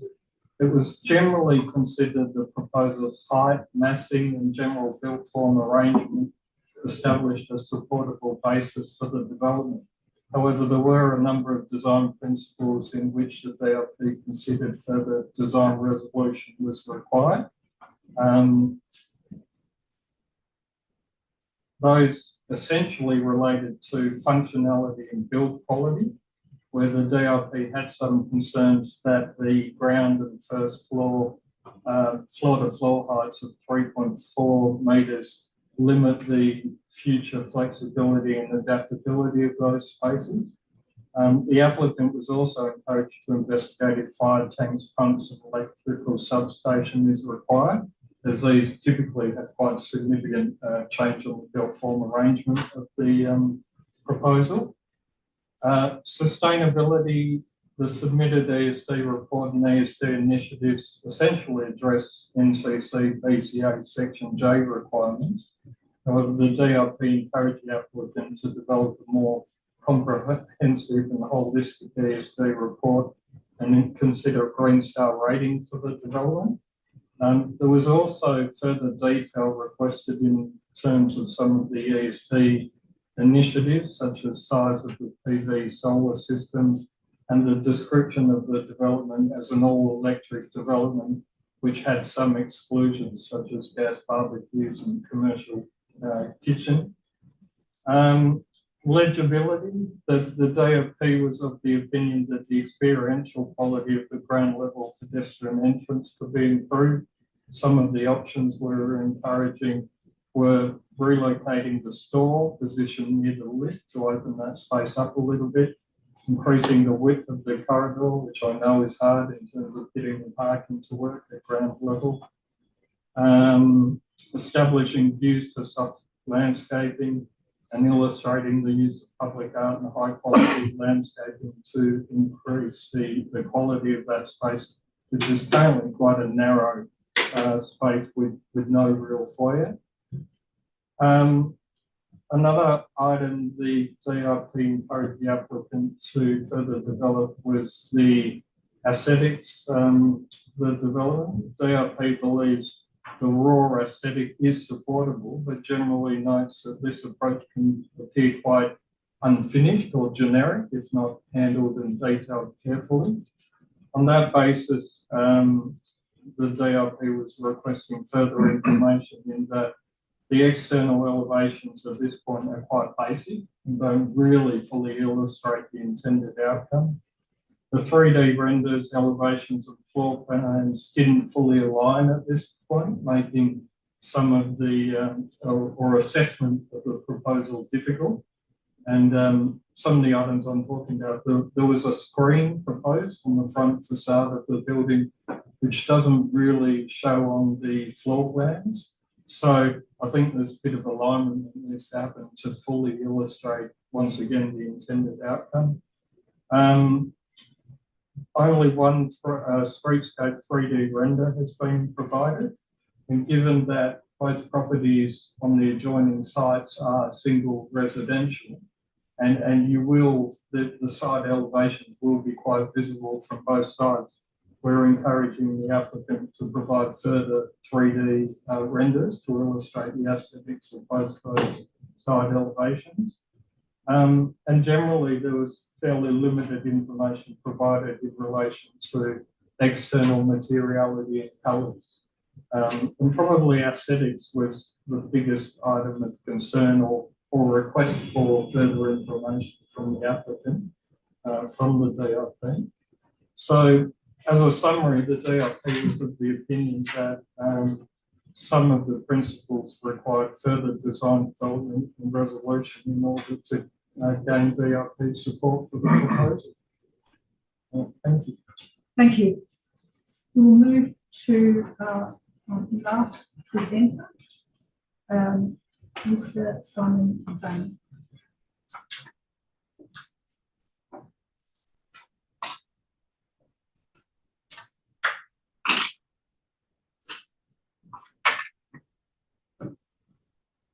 On 3 minutes.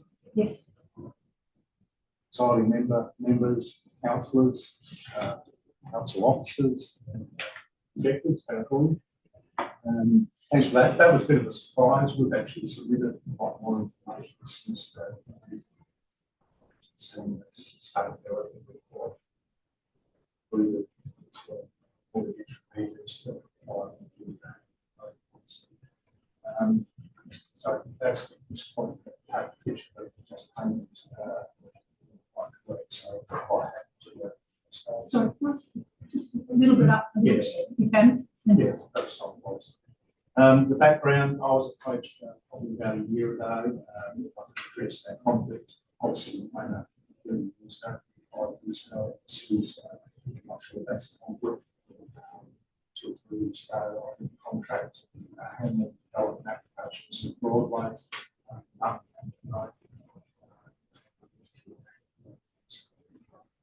So there's no conflict. So check the city officers. I have strong. My brief for this project was to assist with getting approval. It wasn't to push through a particular design, it's the other way now. It's to work with council officers to find an acceptable design solution. So not like the previous item we considered. This was a completely different approach. we wanted to gain approval and we would work hard. So it's something like 15 meetings we held with council officers to address areas of concerns. And so I think it's important that we also had a concept plan within about the first 2 or 3 meetings. Sorry, I'm a bit of a dinosaur, but a rough sketch concept was drawn that showed how we would tackle the site. And we got support for that before we went to a more detailed design. The green actually shows the areas where there is we have less impact, so we're pulling back on what we are and policy. Of note, recent policies go up to 3 stories at the podium. We thought that was a bit excessive. The single houses surrounding the property, we took it to 2 stories and the landscape on the 1st story. We also pushed it back from so we're fairly sensitive to design for the site. Certainly that concept, we negotiated that and we design afterwards. ARCO compliance, probably the highest ARCO compliance in the city of Nedlands has seen, something like 95% compliance. So again, we worked hard to achieve that. Precinct policy, again, we tried to comply with absolutely everything, including all the sustainability measures. So the sustainability report has been updated to all those measures. SPP7, again, we addressed all those concerns. Review panel, design review panel, we took on board all their comments, so it's a bit of a surprise to hear so much comments today. The foyer was modified to make it more comfortable space, more inviting space. So perhaps the design review panel hasn't seen those modifications. The objections, we addressed all those, and we offered, in terms of the issues raised, council officers were consistent, if any issues, we would address them. And so we offered toiletries on the rear boundary, remove the Juliet balconies or plant boxes. And sorry, 2 more things, high wall rear to address noise, and the colours and materials.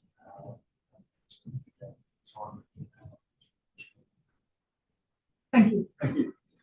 Panel members, we're going to go to questions, but I will, before we go to questions, seek clarification, principally from the officers here. If I may get clarification from you. We've heard in the presentations today from the DRP chair and from the applicant some discrepancy between the material. Could you clarify, and with the others that are here can also clarify, are the plans we have before us, what is the difference that we're actually referring to here? I just want to make sure that we're all on the same page as to what's just been said. In terms of the DRP comments versus, So we've got a set of plans in here. Plans in here are dated. Plans in here are dated 19th of June. Are those the plans that both parties are referring? yes. Well, actually, I think I don't have the DRP solid most recent ones. Okay. So the DRP. Amended plans came in, well, minor changes, after the DRP. We addressed it in the report. Oh no, sorry, that is the plans DRP review. Yeah, so the 19th June are the ones that DRP reviewed. So those are the latest plans? Yes, correct. That has been reviewed by DRP? Yes. Okay. And is the applicant, can you confirm that these plans in front of us are the plans that have been submitted as the latest set of plans? You are referring to additional material. I want to make sure we're actually on the same set of plans. I can't see that in the That's not on the plan. That was one of the proposals we discussed. So there's no plan. We've got the right set of plans that all the parties are dealing with. Okay, and the additional material that was referred to in relation to sustainability reports and other, we got all the material, and I suppose I'm asking yourself, Nathan, because it would have come through you before coming to the DAP. Yep. The material that we've got in here is the latest set of material, to your knowledge. That's been Correct. submitted. Yes, I think the only thing that perhaps the European didn't see originally was the additional sustainability design report. Thank you. That's the only clarification before we go to questions. We will now go to questions. We'll have a chance for you to come forward in a short moment. Panel members, do you have questions to the first presenters before we get the officers suspended today? Because I know there are other people who would be stressed out to come to the come on by one. They can come and sit at the table here. There's plenty of space if they wish to. They can sit here.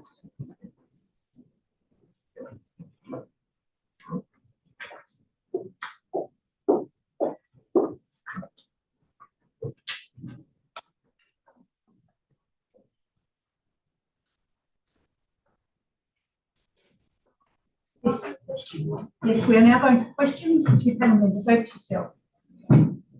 This statement is obvious. You've sat for a long time, so I just want to thank everyone for sitting for the previous decision. I want to ask a little bit more about noise. I'm not sure who wants to answer that, because Ms. David spoke about noise, Mr. Bird spoke about noise, and Andres spoke about noise.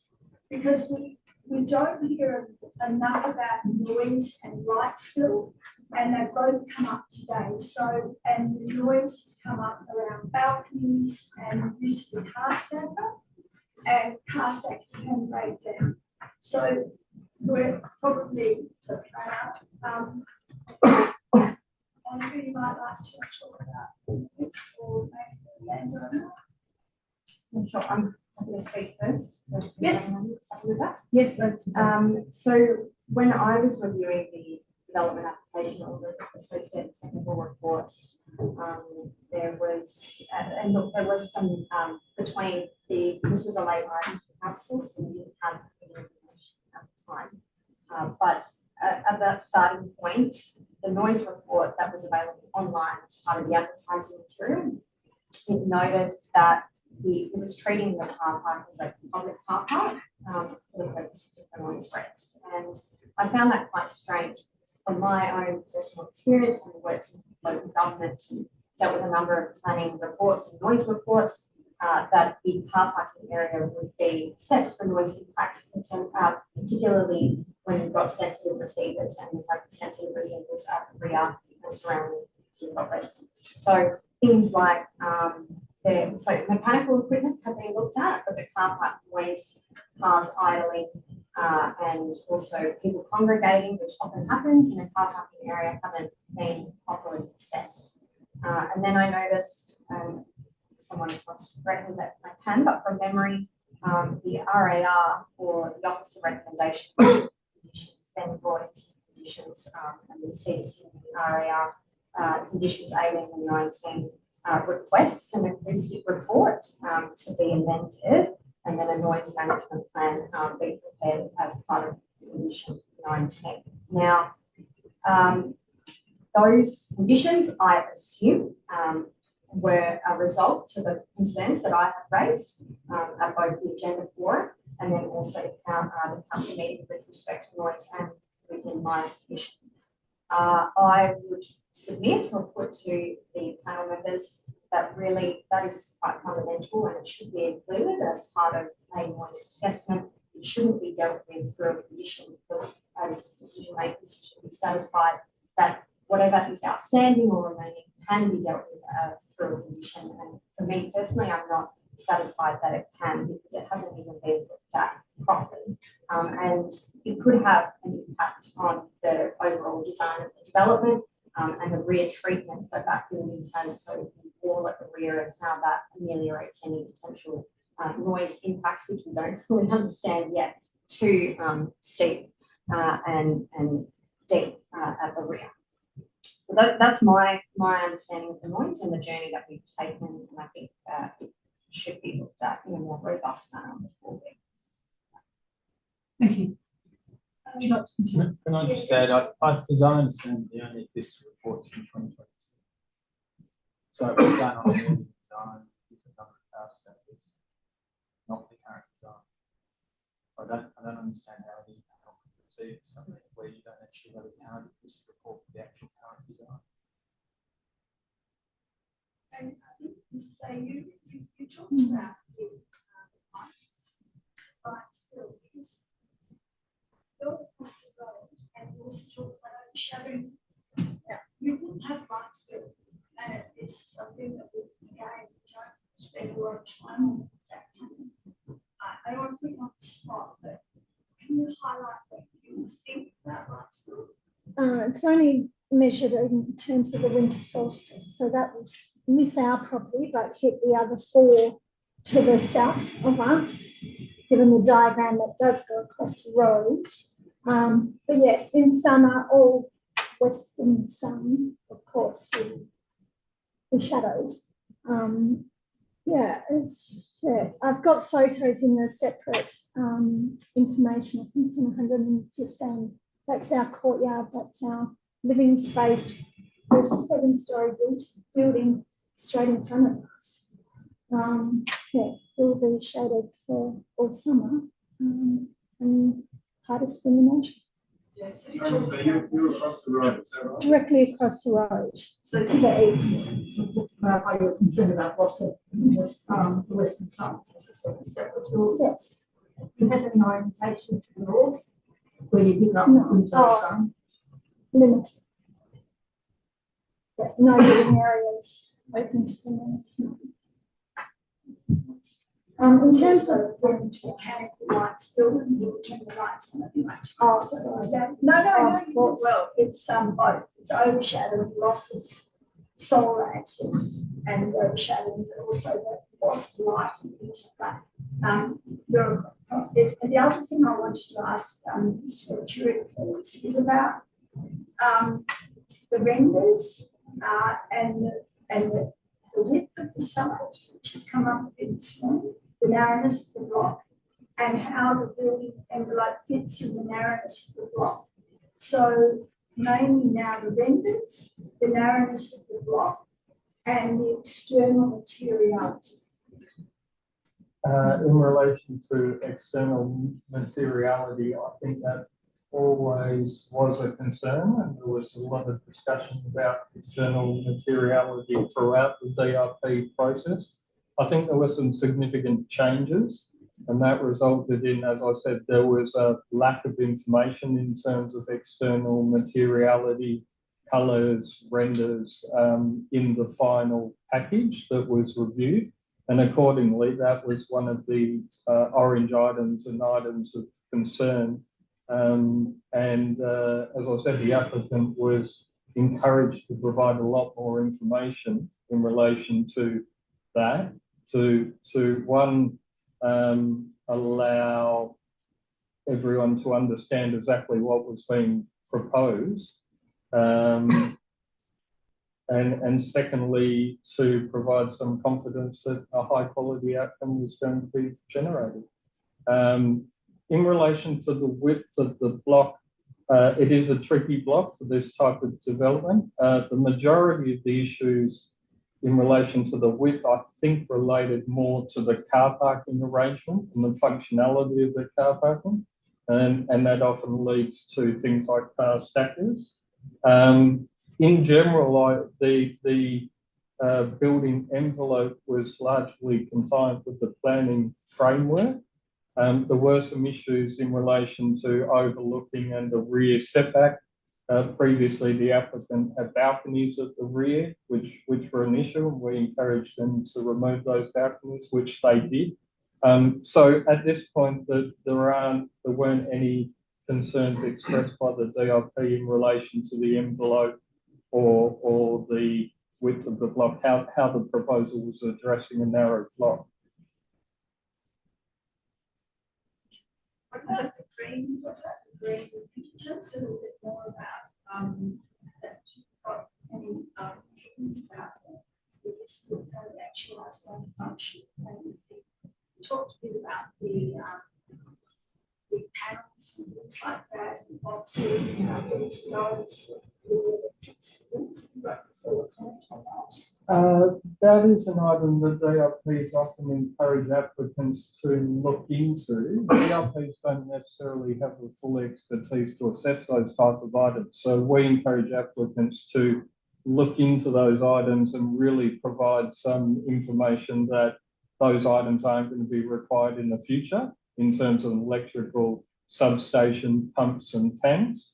Often those things are required for this size of development, and hence we encourage the applicant to look into those. The reason being, if you need to add those elements in at the last minute, that tends to result in significant changes to the built form arrangement, and hence coming back and going through the planning approval again. So, as I say, it's not something the DRP can fully assess. We just encourage the applicant to provide information, confidence that they didn't need those. And I don't believe I ever received that. But to be honest, I don't think that's an item that would necessarily hold up the colours or our assessment of the proposal. It's something we encourage, and it's more there as a note than a mandatory item, if I can put it in that way.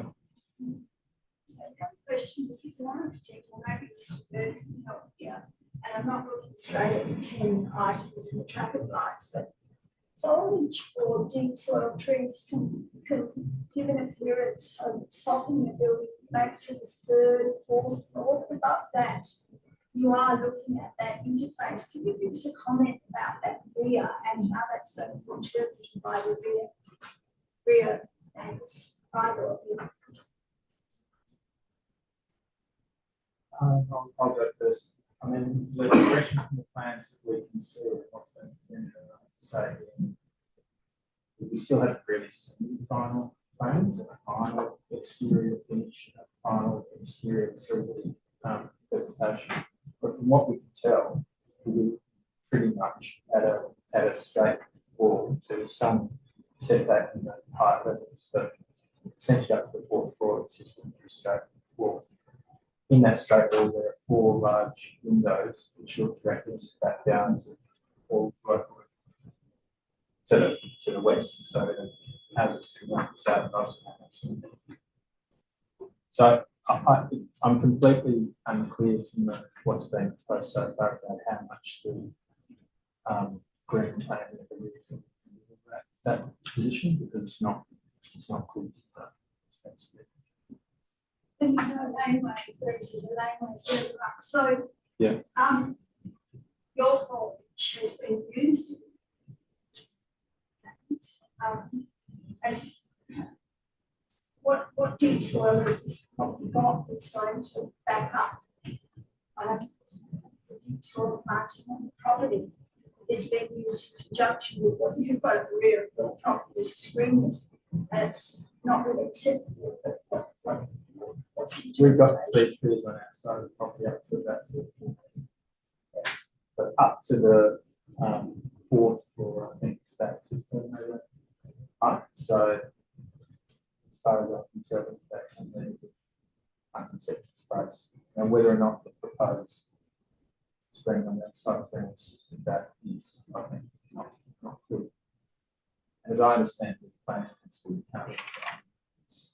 screen property. Should be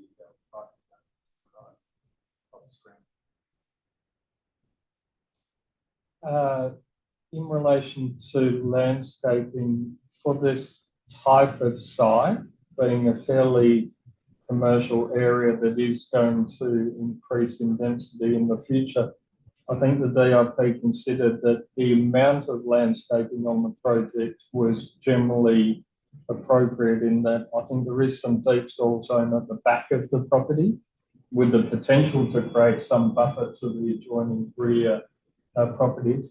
And from there's a lot of on-structure kind of planting, which is one pathway to achieve compliance under the planning framework.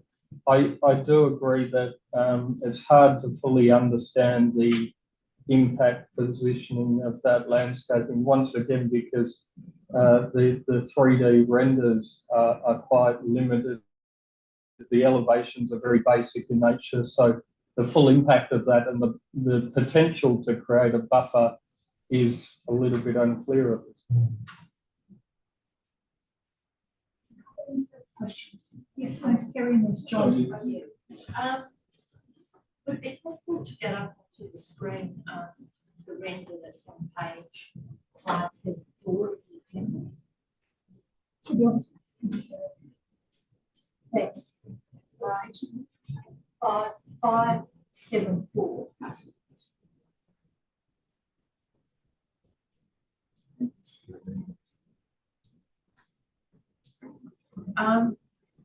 Yes, so firstly, if I can ask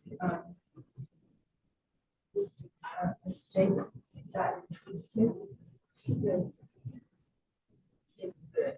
I've got the notes. Stephen, thank you. This liver directly behind, we've got a state that's directly opposite, and then this. We just had it appears at the moment, they're just trying to sort out a technical issue to be able to view it at the screen. Is that correct? They're just working on that for us. Stephen, what I wanted to ask you, but really behind this, we do have some considerations that properties adjoining may be developing or changing. Can you give us some idea of what's the status of those properties? Are they in decay along that street, or have they been redeveloped and invested? How likely is it that the properties combined will be redeveloped? Sure. Although my wife didn't speak, she did make a submission which shows some photos and video of the surrounding area. So our property is about 15 years old. We absolutely have no intention of developing it. We're just living in it, although it has been rezoned in our side of the street as well. To the north of us is an older home. There's a gentleman that's been living there for about 40 years and has signed a petition against this development. He's got no intention of this being developed. And to the south side of us is also, relatively affluent home that's lived in by a local resident. So all along that east side of Lewis Street to the south end, which is where we are long-term homeowners that are living in the area in normal single or two-story residences. I think they're all single except for ours, actually. And when you were involved with the local planning scheme, policies associated with this, did you anticipate that this was the character that your name would become? No, I mean, unfortunately, we were overseas when the property was rezoned. And I do think, someone mentioned the point about the laneway. This south end of the street is the only bit that doesn't have a laneway. To the northern end is more mixed-use commercial.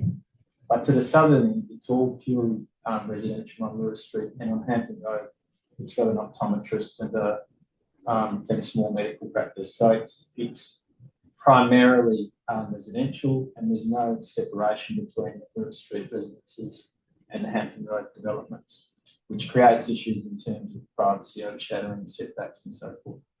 I mean, personally, we have a concern about the development of this height and character, obviously overshadowing the entirety of the south end of the Street. It's not at all sympathetic with the local area or the local residents. If it was a little lower, it would be better. If it was articulated, it would be better. There are lots of ways it could be improved, but there appears to have been no effort actually to integrate it with the local area, which is one of the primary objectives of the local precinct plan. Yes. And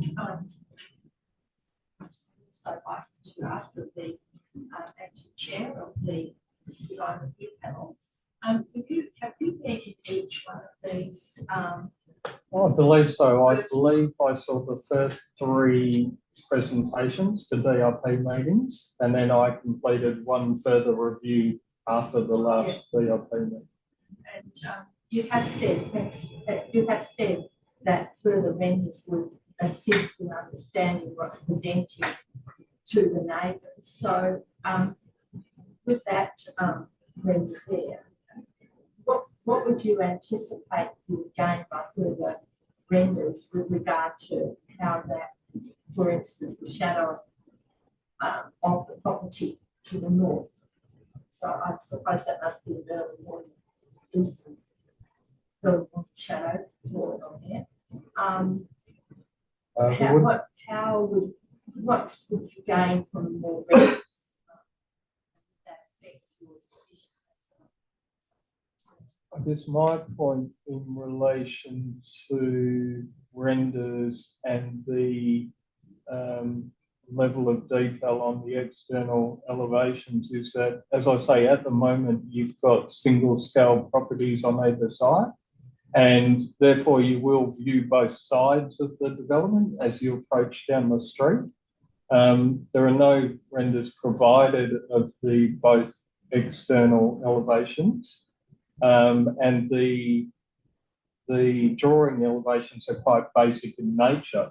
So for the DRP to fully support that aspect of the proposal, I think 3D renders would greatly assist in illustrating exactly what's intended in the aesthetics and the interface of that development to the two adjoining properties.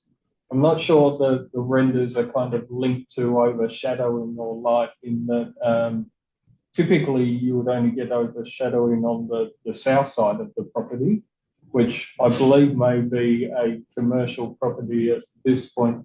And given the planning framework or the proposals largely compliant with the planning framework in terms of height and envelope, you typically start looking at overshadowing if you're exceeding the planning framework. So as I say, I think that render still looks quite generic and basic to me from that view. But one of the main points was further information on the side elevations would greatly assist in illustrating the intended outcome. So just one follow-up question on that.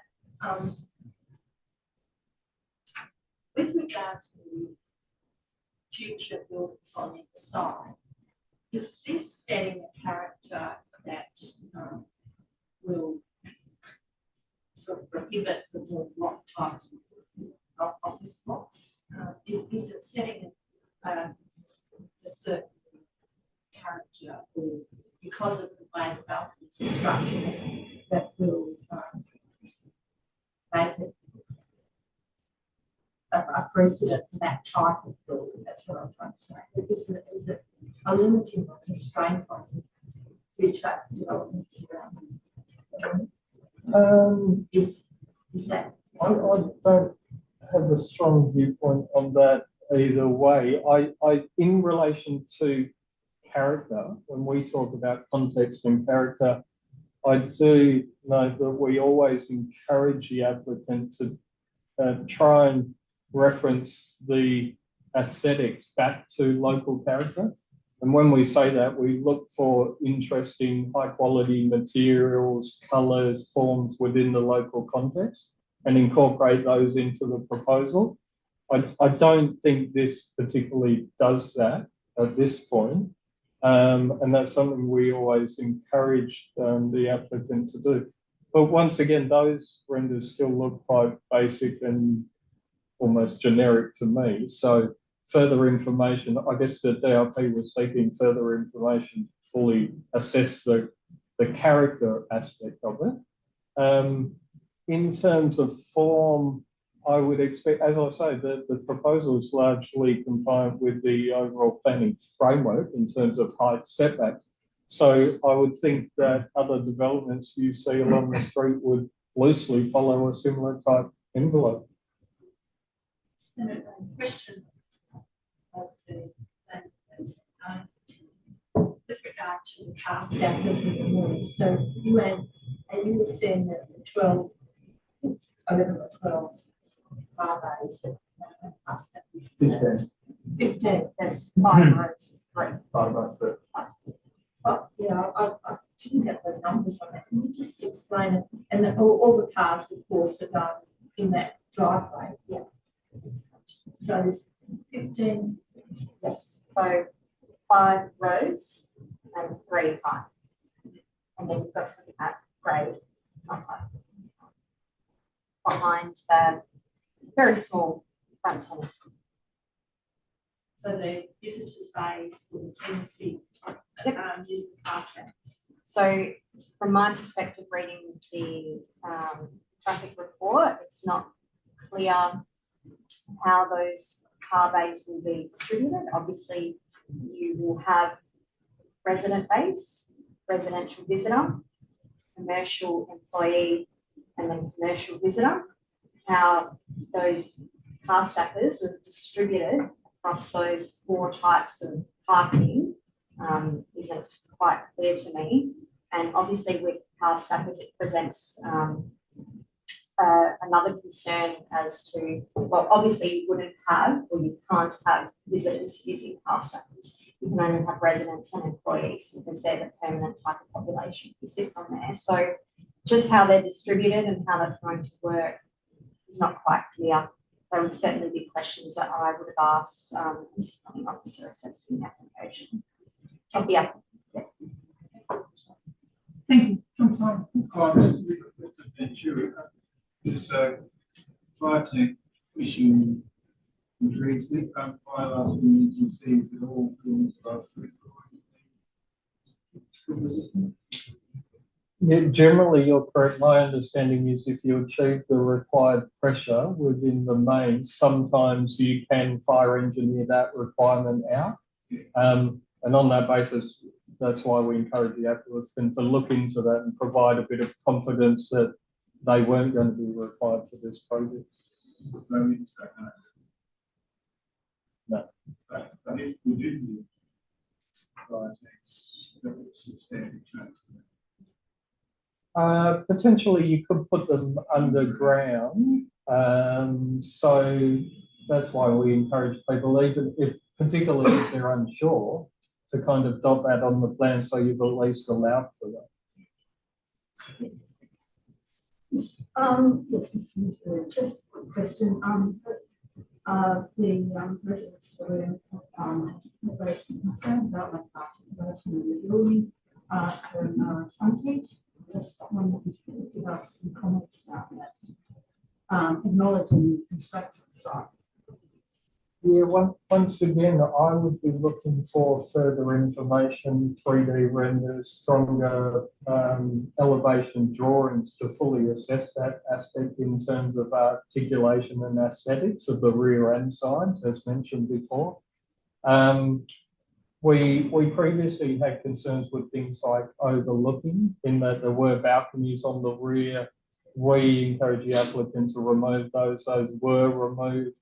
My understanding is, I think they've got 4.5 metre setback at the rear, which I believe is compliant for bedrooms at the rear. So there's no current non-compliance in terms of overlooking at the rear. However, the planning officer is probably better equipped to confirm that.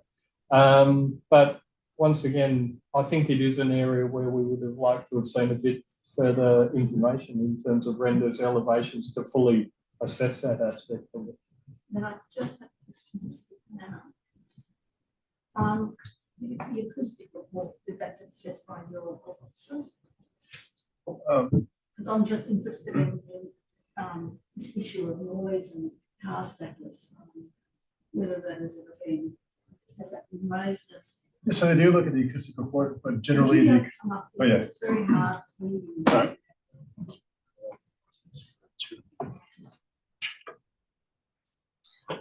So they do look at the acoustic report for these applications, but generally, at this stage, the acoustic reports don't go into specifics because they can't. They haven't picked out the specific equipment. They don't know what exactly they're going to be using. So they do. It's sort of more of a broader acoustic to identify any specific issues. And then we have a standard condition that then says, well, prior to a BP, you need to come and show us that things like your air condenser units will meet the environmental noise regulations, that sort of thing. And in this particular application, we've also included an advice note saying we want an acoustic report on the car stackers, as well as we had advice from our AHOs to get information on the noise of cars actually entering and leaving the car stackers. That's another source of noise. We get that bang sometimes when we get in. Thank you. Any further questions at this juncture? Yes. You have questions, Mr. Brown? Yes.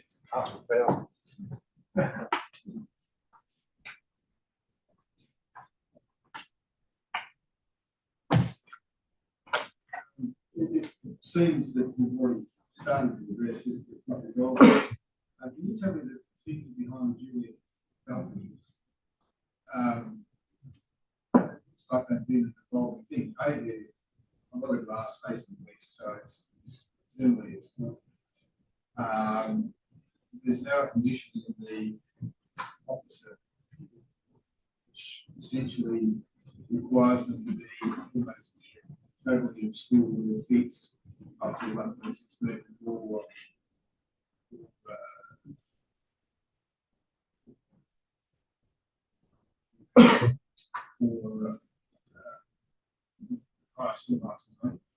What was the original thinking behind that? And where are you? The original thinking of balconies with screens, movable screens, and then the DRP suggested the Juliet balconies. So the plans were What's amended. the purpose of those though? I mean, they're certainly they're awful. They're facing west. You're giving them that looking problem. Why were they doing it this way? Well, the balconies were to provide outdoor space, but the screening to provide privacy, and they were also to have some planter boxes. So we changed the plan to have strict compliance with privacy setbacks, which is 4.5 metres. I was just mentioned that rule does comply with for bedrooms.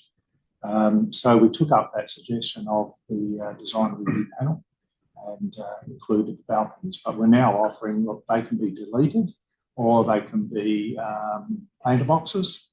We're quite happy to address that issue. So at the moment, just on that issue, at the moment, but Senate law, we are Senate law and Senate funds to show full balance, and you've got a condition potentially protections which changes substantially. You don't know exactly how you change it. Yeah, there was no negotiation with the conditions. The design review panel suggested the Juliet balconies. Plans were changed to show the Juliet balconies. So there's been nothing come back since. No, Yes, you can. I must admit, it wasn't myself that recommended the Juliet balconies. I don't actually have a memory of that, but the way I'm not arguing that it was suggested. The way they're drawn on the plans, you essentially couldn't walk out in any way. Juliet balcony typically has a small reveal that you. So I would be looking for feedback or assessment from the city in terms of if that's actually different just to an openable window. Because I didn't even read them as Juliet balconies, and the visual privacy would be compliant if you assess that as a typical openable window, given that you can't really walk out onto it. If you assess them as a balcony, then overlooking would be non-compliant. I have a question to Mr. Simon Bain. Can you advise me what role, or if you had a role, in the current, were you involved at all in the preparation of the RAR? My question goes to the concerns being raised about conflict of interest. As I understand this report, the same question to the officers, about the report. Were you involved in assessing the proposal in preparation of the RAR? No, totally not. How could I? Thank you. I just want to get clarity because I appreciate that you're representing your client. My concern is only in relation to who wrote the report and the authors of that report, other matters, previous involvement with council from a planning perspective are not relevant, but really who was actually party to the assessment and the preparation of the RAR in that focus. Thank you. And I'll have the same question to officers. Could I clarify? What the concern was not about the conflict with the bank. The concern was about the conflict with the council planning department.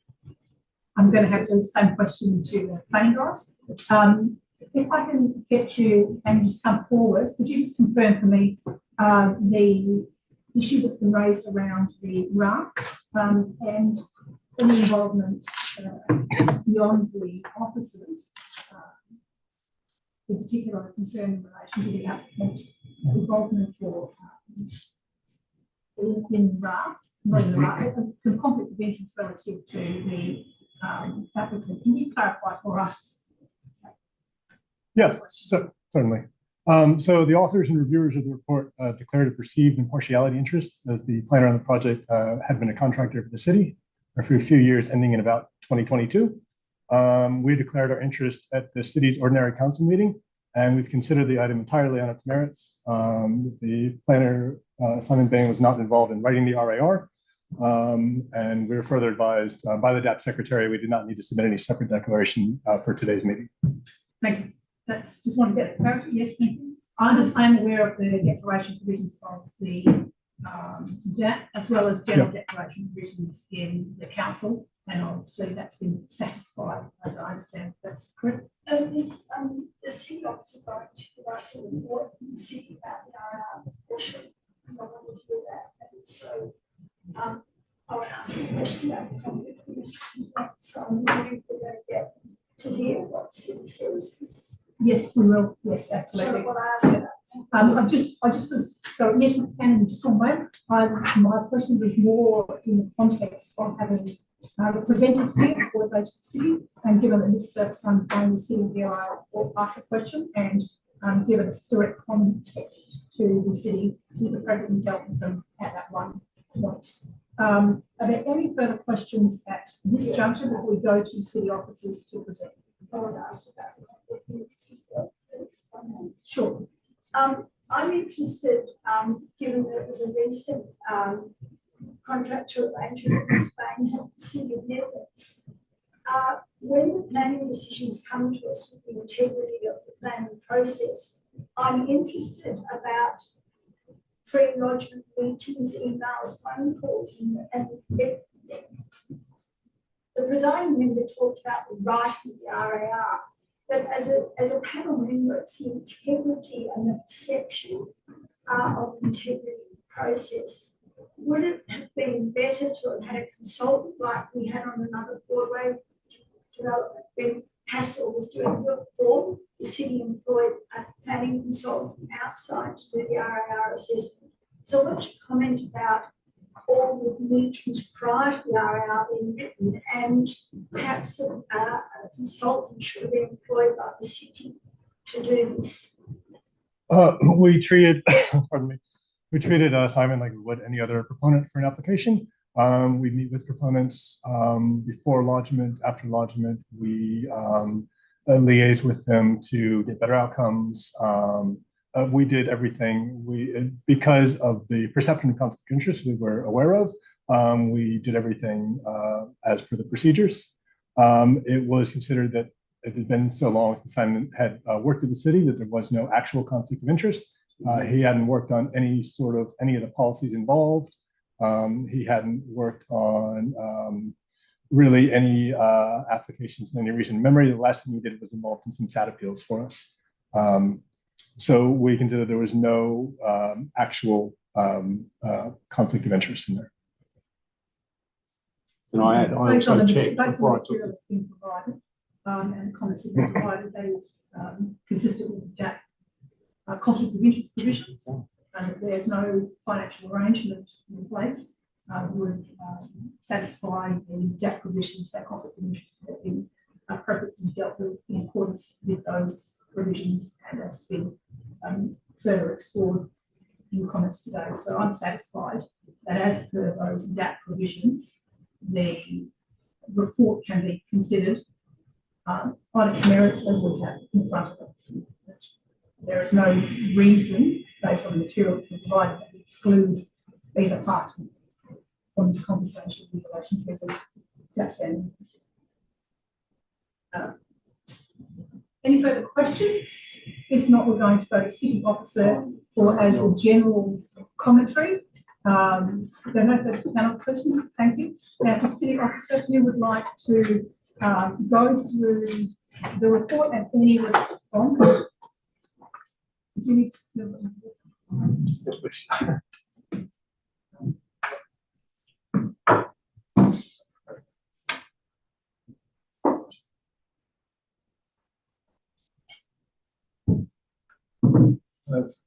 Thank you, Madam Member.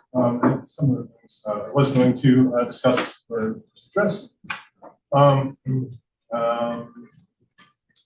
Just looking at a couple things that in regards to the materiality, we do have condition approval that the applicant needs to submit materiality and facade designs to the city, and it's also advice that it could be advice of the DRB.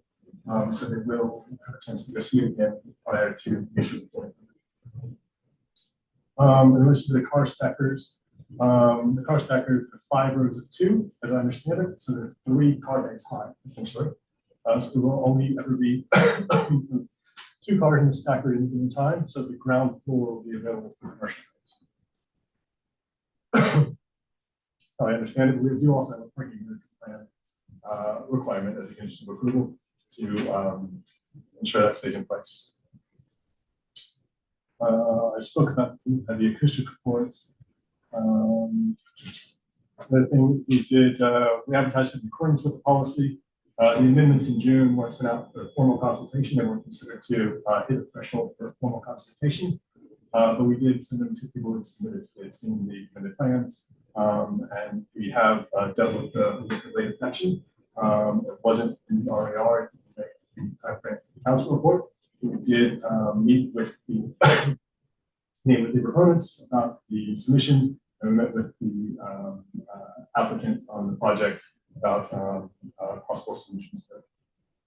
In relation to Julia balconies, I would say they weren't considered as balconies because you can't really stand on them. You're essentially just opening the full window.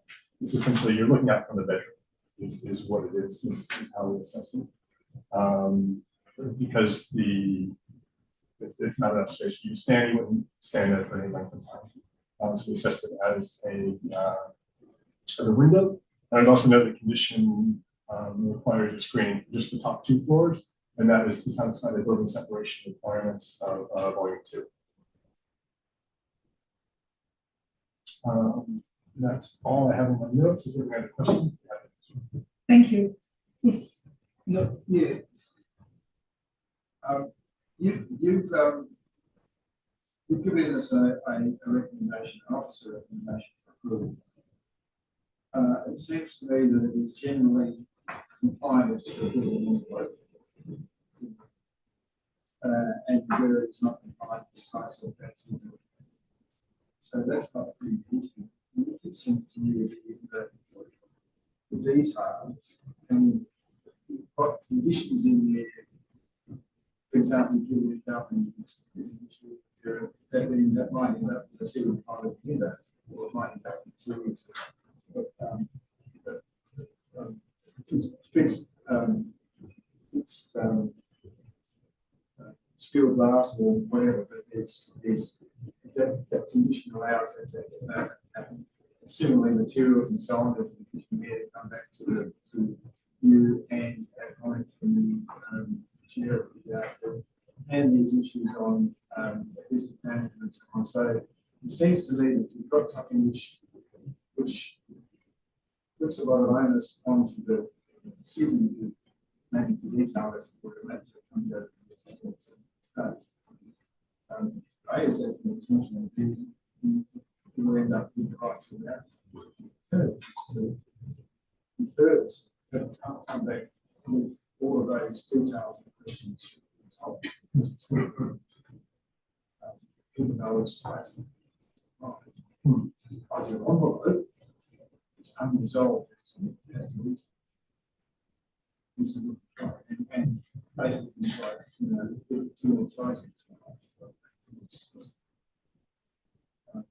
So I would have to, from office,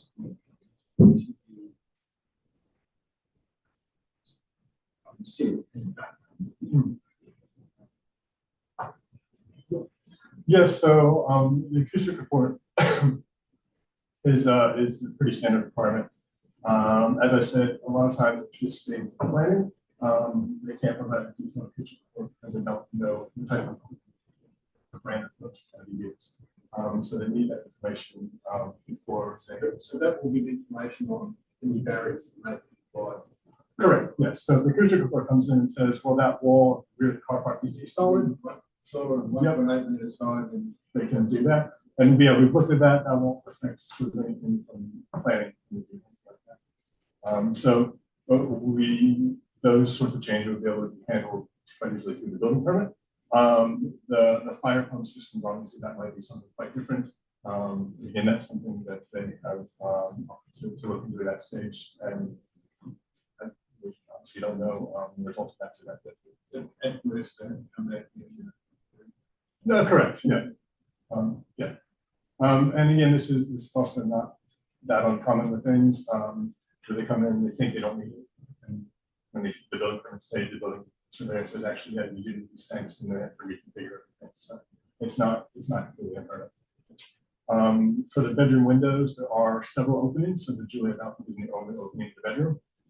So if they do change to minor openings or to high windows, there is still sunlight ventilation. Can I just clarify on the same question about the materiality? From what I understand, we are talking about a reference on the chair of the that we are talking about essentially materials and finishes, not form and scale of building. Is that your understanding? Yes, correct. The actual form of it isn't intended to change. It's just the materials it's produced. That's things like colors. Correct. Yeah. Types of Colors, materials. products. Exactly. So presumably, sorry, if I can keep you on that, you know, the rates that we have, such as they are,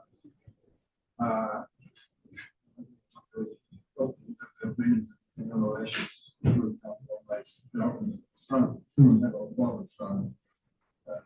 that's gaining the foliage and too much. I think the judgment needs to be if that's not there or if it isn't there in the same way. What's the outcome process? Yes, presumably it's still that. Is there an opportunity to run through that condition for that to be reviewed? Is that Yes. Pardon me. It is possible that the submit the materiality that it can't be adequately judged without vendors. Which said, well, we need that further information to clear this condition. Yes. Could you tell me a little bit more about floor heights? Because there was mention this morning. Let's start to move on. Floor heights. Floor heights, yes, as far as I know, they are showing, yeah. Or just even have about 3 meters. And what about the waste management? Because there's going to be a collection at the front on that section. It's a waste management plan. Yes, that's a standard condition for the waste management plan. We do have, they do submit a waste management plan initially to look at out specific details of and make sure there's sufficient room for waste trucks, that sort of thing. Because of this confined site, it's about 12 meters tall, 12 meters wide rather. And there are, yes, you have to make dispensation for things like waste. It's part of the construction site, but that was reviewed by our waste coordinator. And given there's no laneway as part of Hampton, that was the only real option. So it's a compromise in terms of the fact that we've got a liaise with the city of Nedlands waste LPP, and there's certain times when trucks and there's median strips there. It's a busy street, so it's going to be that's going to be problematic. What are you going to do? Or push out people or commercial things out front? Or for the waste management plan. I believe what they're looking at doing is, street collection.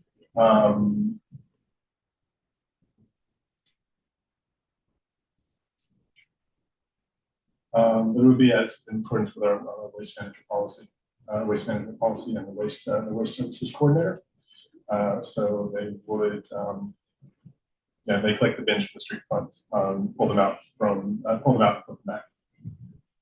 Either by individuals or a body corporate. As a plan, so. Yeah, you'd have to, I imagine it would be a body corporate, one person in charge of, that would be covered by the management plan as well.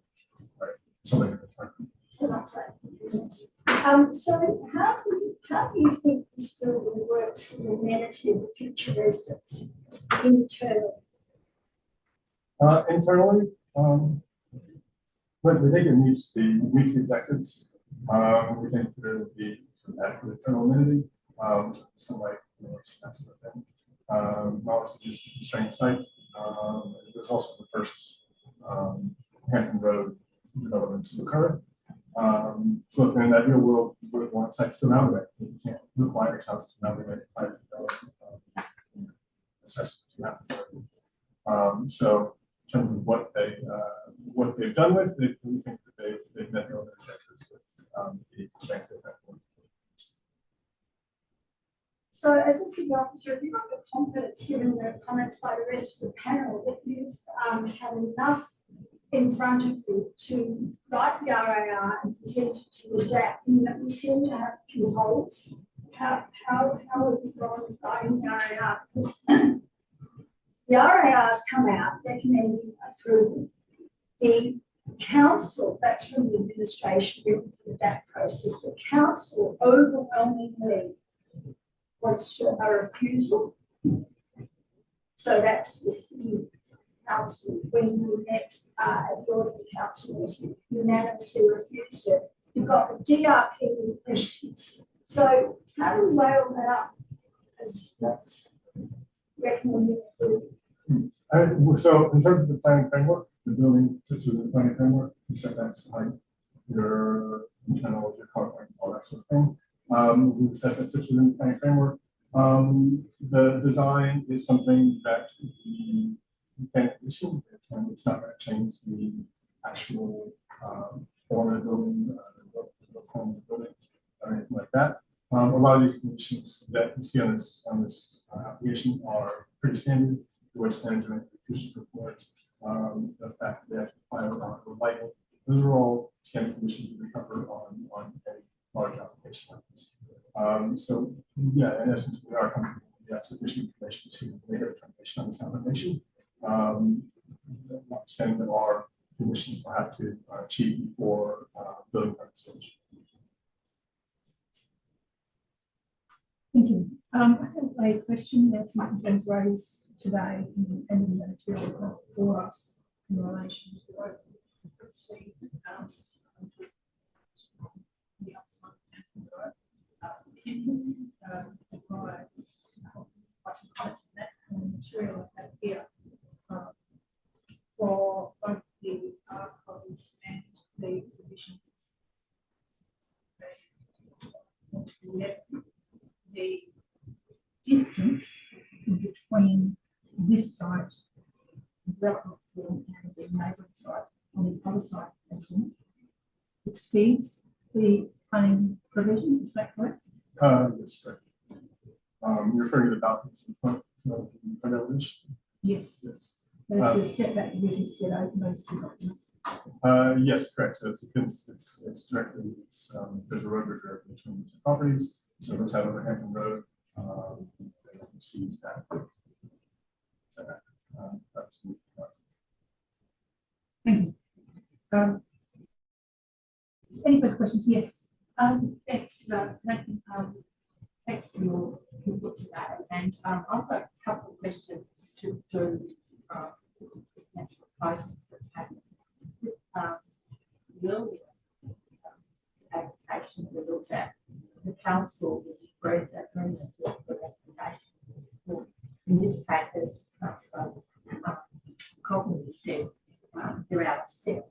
And I would, for the panel's information, if you could just tell us how you deal with this with regard to two things. Firstly, the council's resolution that they were not approving it was not to be approved if the the design review panel had almost had 10 green lights on it. You know, that's the 10 aspects of the design review panel. In this case, it didn't. So my first question is how you take that into account. The second part is that when this came to council, and it's a refusal, there was also a request for chair of the design review panel to come here today to present this case. And so you can explain out to the panel how you were able to deal with that. I'm asking these questions because should there be a refusal or should there be a deferral? I'm asking this as to how you then deal with it. Do you take it with those council aspects, structures into account, or do you still stick to guidance on the plan practice? Elaborate.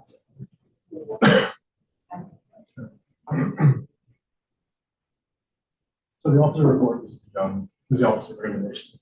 That's based on our assessments of the planning framework, and other requirements and effects, and advice to the panel, and as well as whether, as addressed in the OER, the results of that advice from the DRP, whether we think is still supported. And seeing the RER, we do go through the bits in orange, then by the DRP, and say whether officers do not support them as they can. So we provide that as impartial advice planning assessment. And it's up to council, of course, to have the other priorities and make when it comes to their own conclusion. Again, this goes back to it's a judgment call.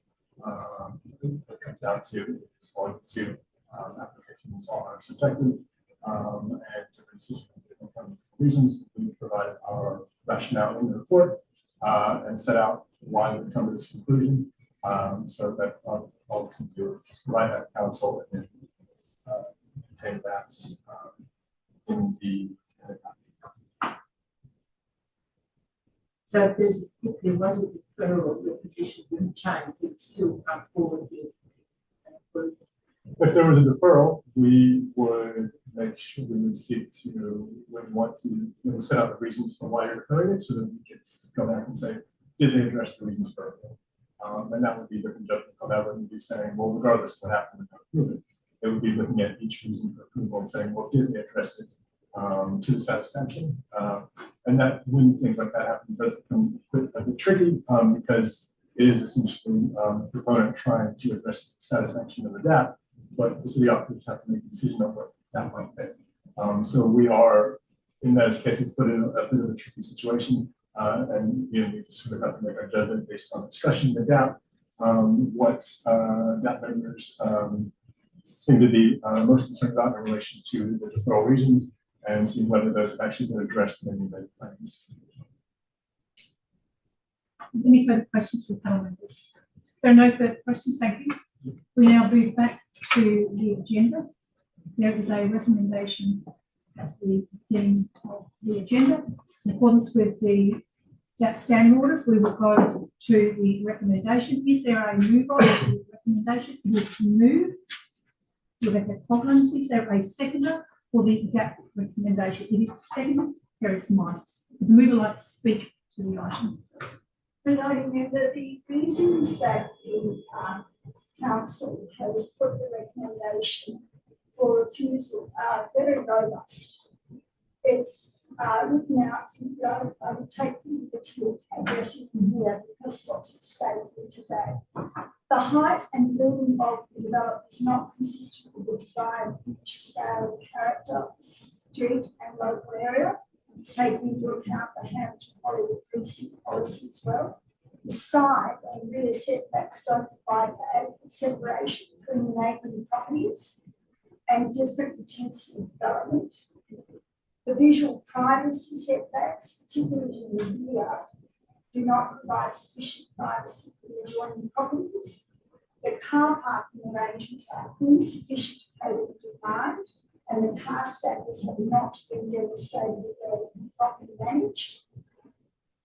In addition, the noise from the car stackers will detrimentally impact the amenity of adjoining lots.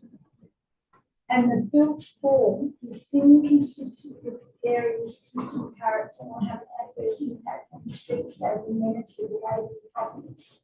And that can't be handled by conditions. If you've got that sort of a built form, you can't then condition out that.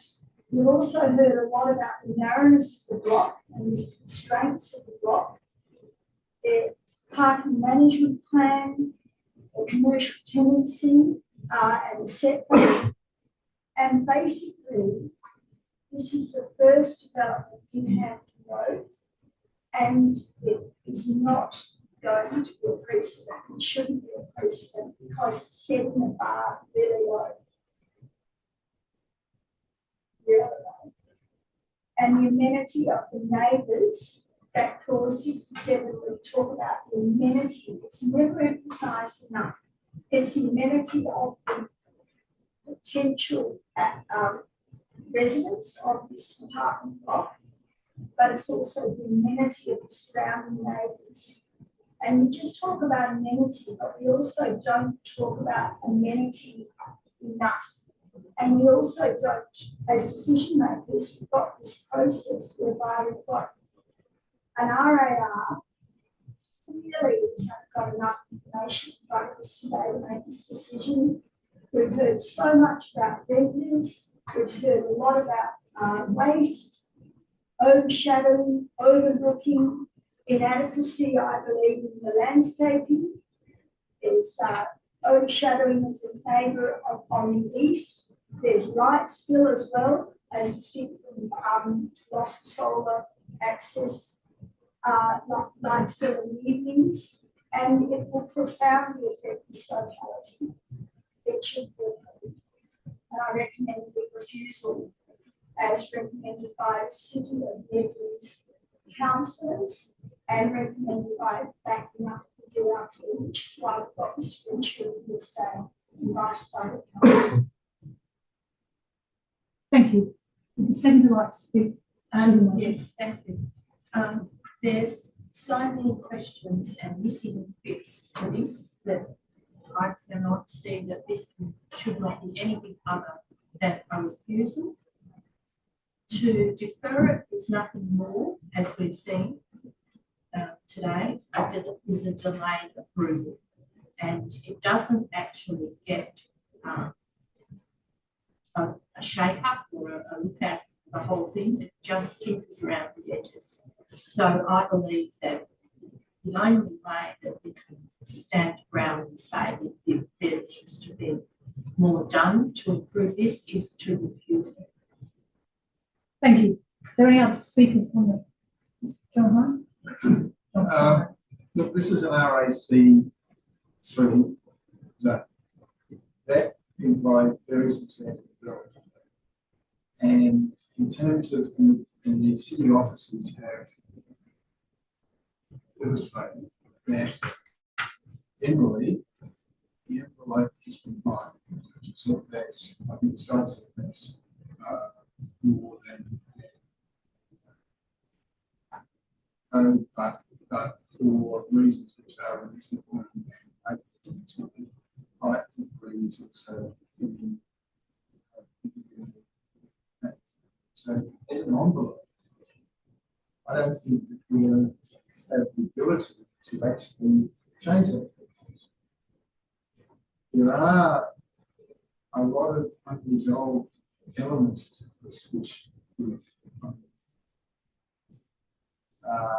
the proposition is that these can be properly conditioned in reasonable condition. And I think I do agree with that. I did have an idea of maybe suggesting referrals to get these resolved. I think they can be, this can actually be managed. And there are many conditions in there. There are many hurdles here for the moment we go through before anything is starts to come on slightly issues on financials, which may or may not surprise them, and that may be substantial. Assuming it can be put in place if they do it right.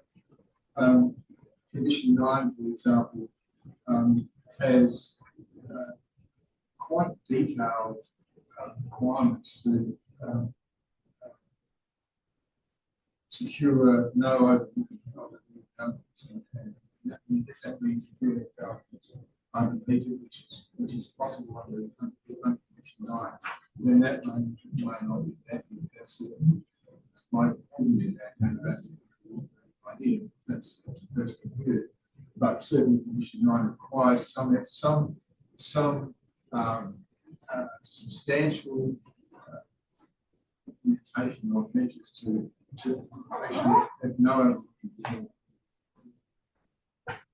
there is a requirement under condition 5 for all the materials and material specifications reviewed by the ERP.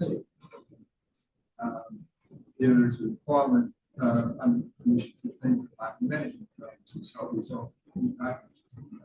Requirement 1 for the landscaping plan for the landscaping to be filled through detail. There is a requirement for a noise management plan and a revised acoustic report. So if there are any noise issues which are identified in that, then that will have as part of enforcement conditions which said, well, if there is noise issues, these are the measures which need to be in place to improve them. Now, I have no problem actually in this case where these are resolved in that form. I don't think one way to do it would have been to have that done before it came back. But it is for the overall form of this to say, but this is generally required and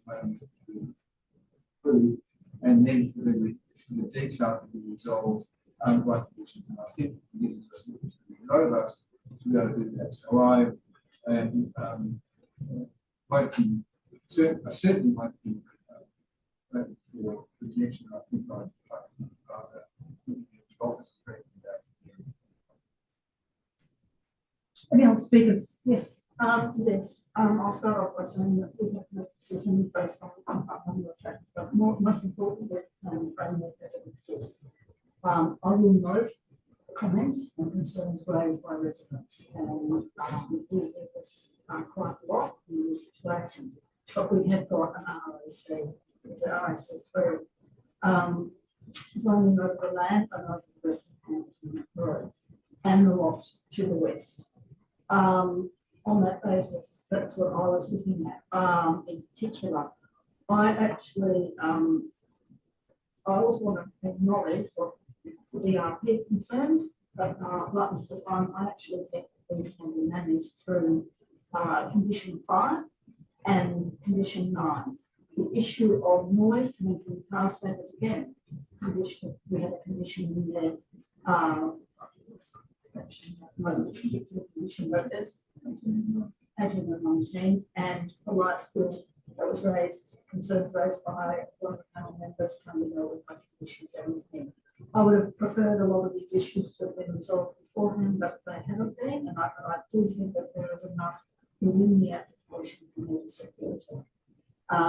In terms of the overshadowing, obviously it's a property to the south is going to be overshadowed, but I don't think I think that is not overwhelming degree that can be supported. I note the concerns related to this to the east, and yeah, look, unfortunately, the rulers resting some of the rights, and I appreciate that. So I'm not being glib about it, but there's sufficient distance from your property into the existing to cover privacy issues and right place for witnesses. That loss of settings, that's not something that we can actually deal with under the framework. All in all, I actually think it's a very difficult site, and I think that there are some positives around it. You've got 5 apartments, you've got a rooftop area. Privacy issues to the west will be addressed, as I've said previously.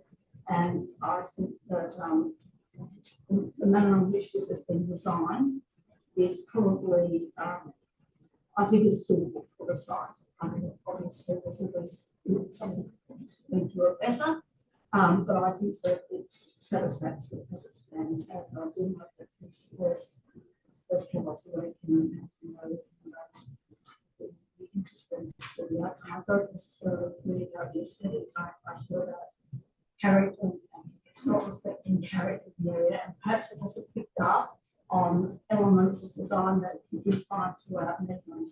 But I would hate to see a sluggish recognition of some existing streetscapes within the I think that highly appropriate. I think this contemporary interpretation is much more acceptable. Anyway, all in all, I am going to be supporting approval.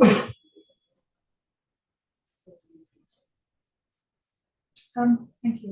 With respect to the item, with regard to motion on the table, it's not supported on refusal. The documentation has been provided in the RAR. The discussion has occurred today in the meeting from all of the presenters.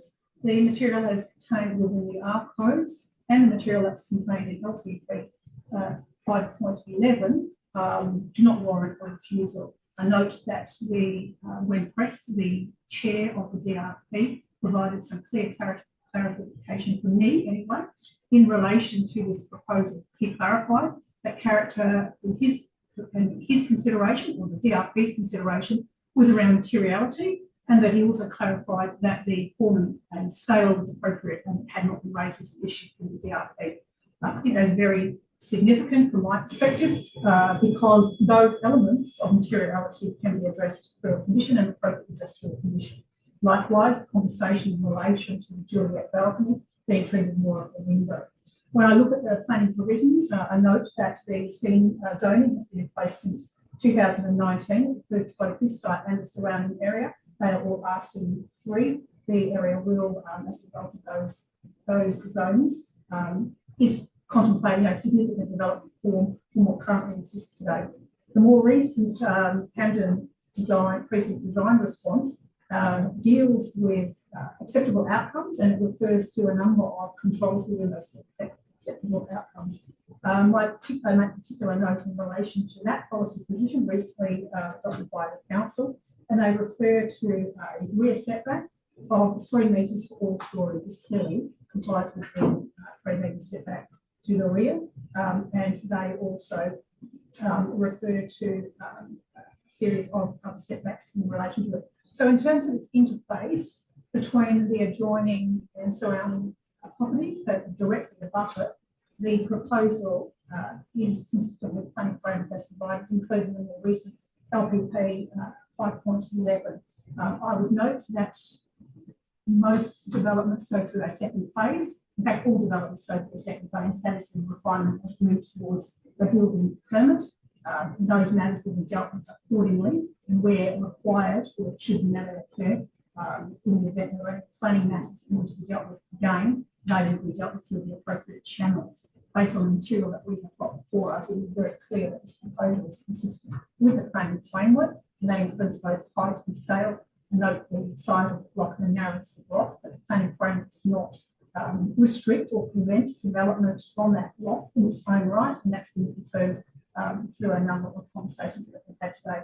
And as I say, most notably, the matters that have been raised concern in relation to form and scale have been clarified as not being an issue of its planning framework. And in fact, we are talking about materiality, which is already been raised and discussed today. And those things can suitably be addressed through conditions. I would also accept that conditions relating to the refinement of conditions relating to noise are also addressed as the proposal is further refined into the detailed stages, and that in the event these matters are inappropriate for whatever reason and they conflict with the planning framework, the planning process and the framework would require a further consideration from the decision makers as set out in the planning documentation and the legislation. So should this matter be required to be referred back to this panel or through the council, it would be assessed and dealt with its merits. But I don't see that any of those matters that have been raised are suitable for refusal, and I particularly don't support deferral. I think the matter can be determined appropriately today in the context of the vote that takes place. Those are my comments in relation to the recommendation on the table. I move back to the mover for right of reply and close of debate. So this is a single law. One of the things that I should have spoken about when I addressed it was the consultation process was inadequate because the final plans have not actually been seen to the satisfaction of the surrounding residents, and it hasn't gone out for consultation. So we've actually got this inadequate consultation process as well. We're managing this across the list at the moment. We're talking about condition 9 and condition 5, and we're making judgments based on the fact that we really aren't across a fully, the plans that come to us with the RAR are not complete. So we're making a decision today without the completion of those plans. So with condition 9, are we able to foreshadow an amendment that prior to occupation, the Juliet balconies on the west shell is installed and screened? It's in the reasons for the responsible authority report on page 1 here, but fixed with glass. Have you got that? So the short answer is not at this juncture in the meeting, because we're dealing with a reply to a recommendation for refusal. Okay. You are able to speak on any other, once the outcome of this is known, then we're able to speak again at any other motion. Thank you for clarifying that. I just didn't want to lose my chance. So I'll go back to the condition later. So based on what I've heard here, there's very little point in the foreshadowing a deferral. So I'll speak to the full refusal and stick to the guns because of the inconsistencies between the RAR, the City of Nedlands Council, and the design of the panel. And I just basically don't feel it's good at this stage. And so refusal and coming back with a new 4-1 is what I think should occur. 65. Thank you. Right of reply has been had. Members, we are going to the vote on the recommendation for refusal. All those in favour? Against? It is lost for the minute taker. There is a recommendation at the end of the RAR, is what we refer to as the alternate recommendation. Is there a mover for the alternate recommendation? It is moved, Lee O'Donoghue. Is there a seconder? It is seconded, John Syme. For the minute taker. Right. It's at the back of the agenda. I will tell you that in 416. 16.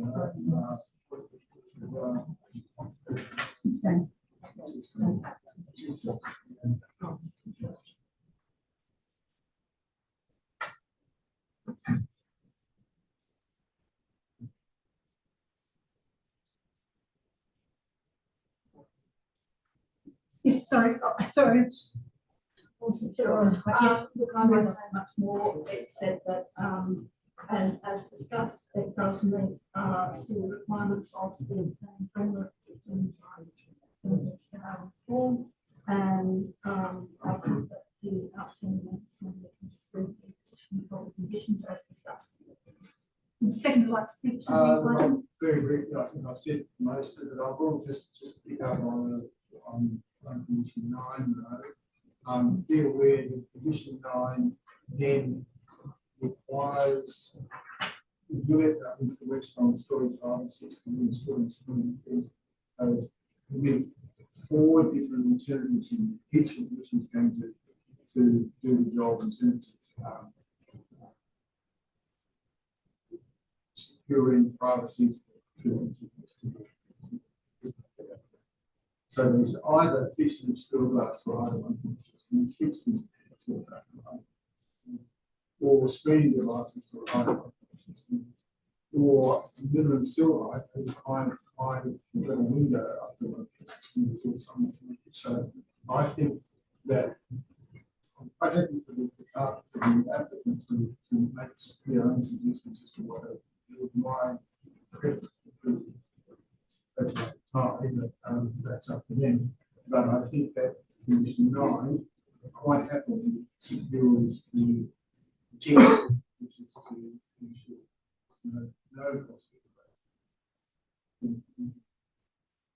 As to the rest of it, as I said before, this is generally right.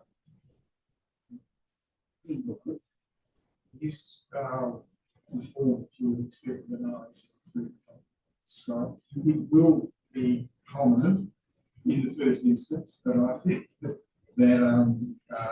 development around it happens it's prominent over time. So Are there any other speakers on the motion? Yes. I would like to ask a question. Yes. A number of things in the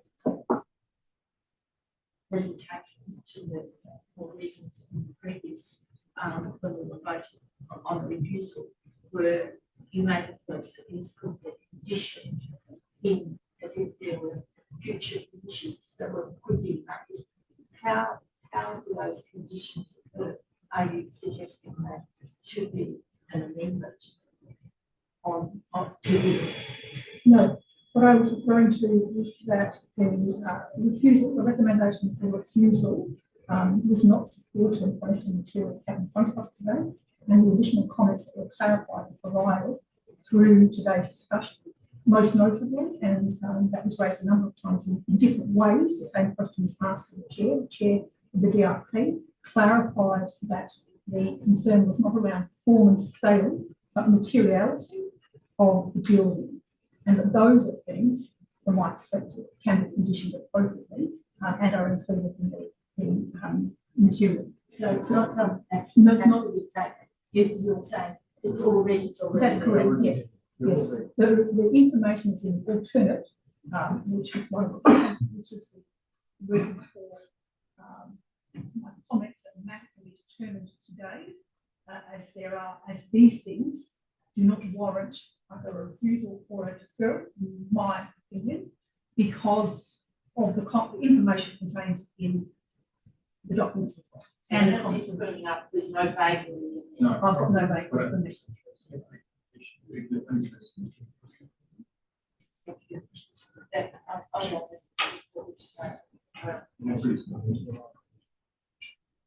Is there any other speakers on the motion before us?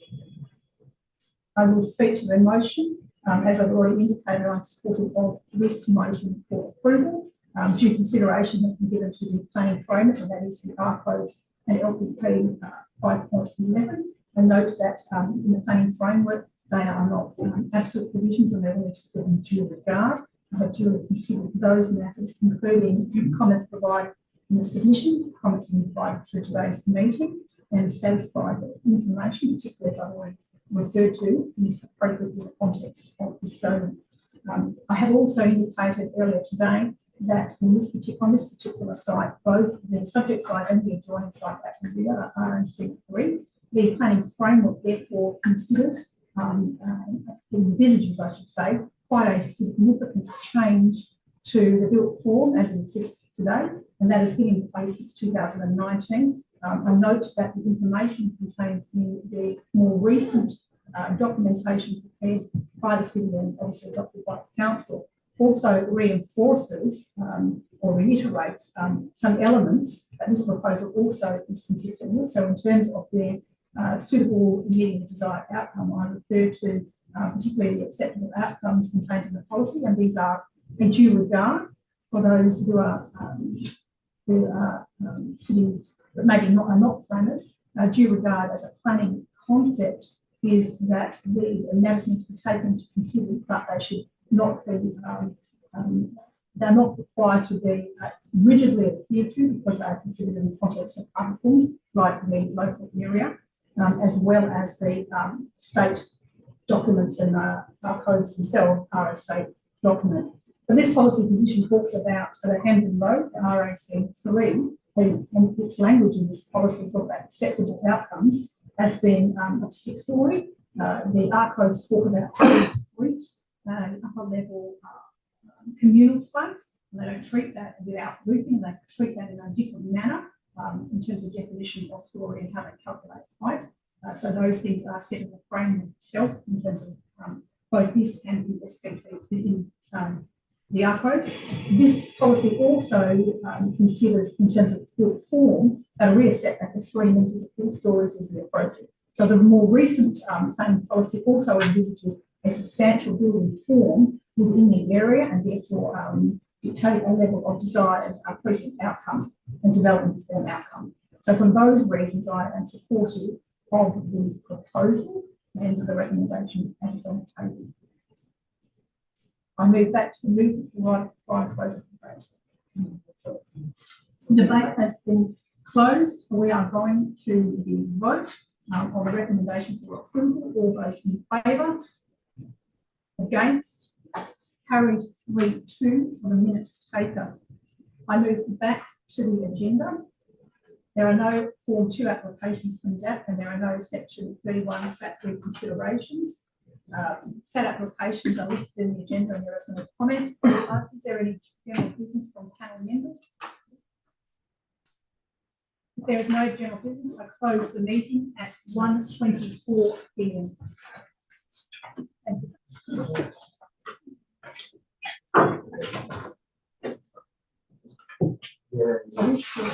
you.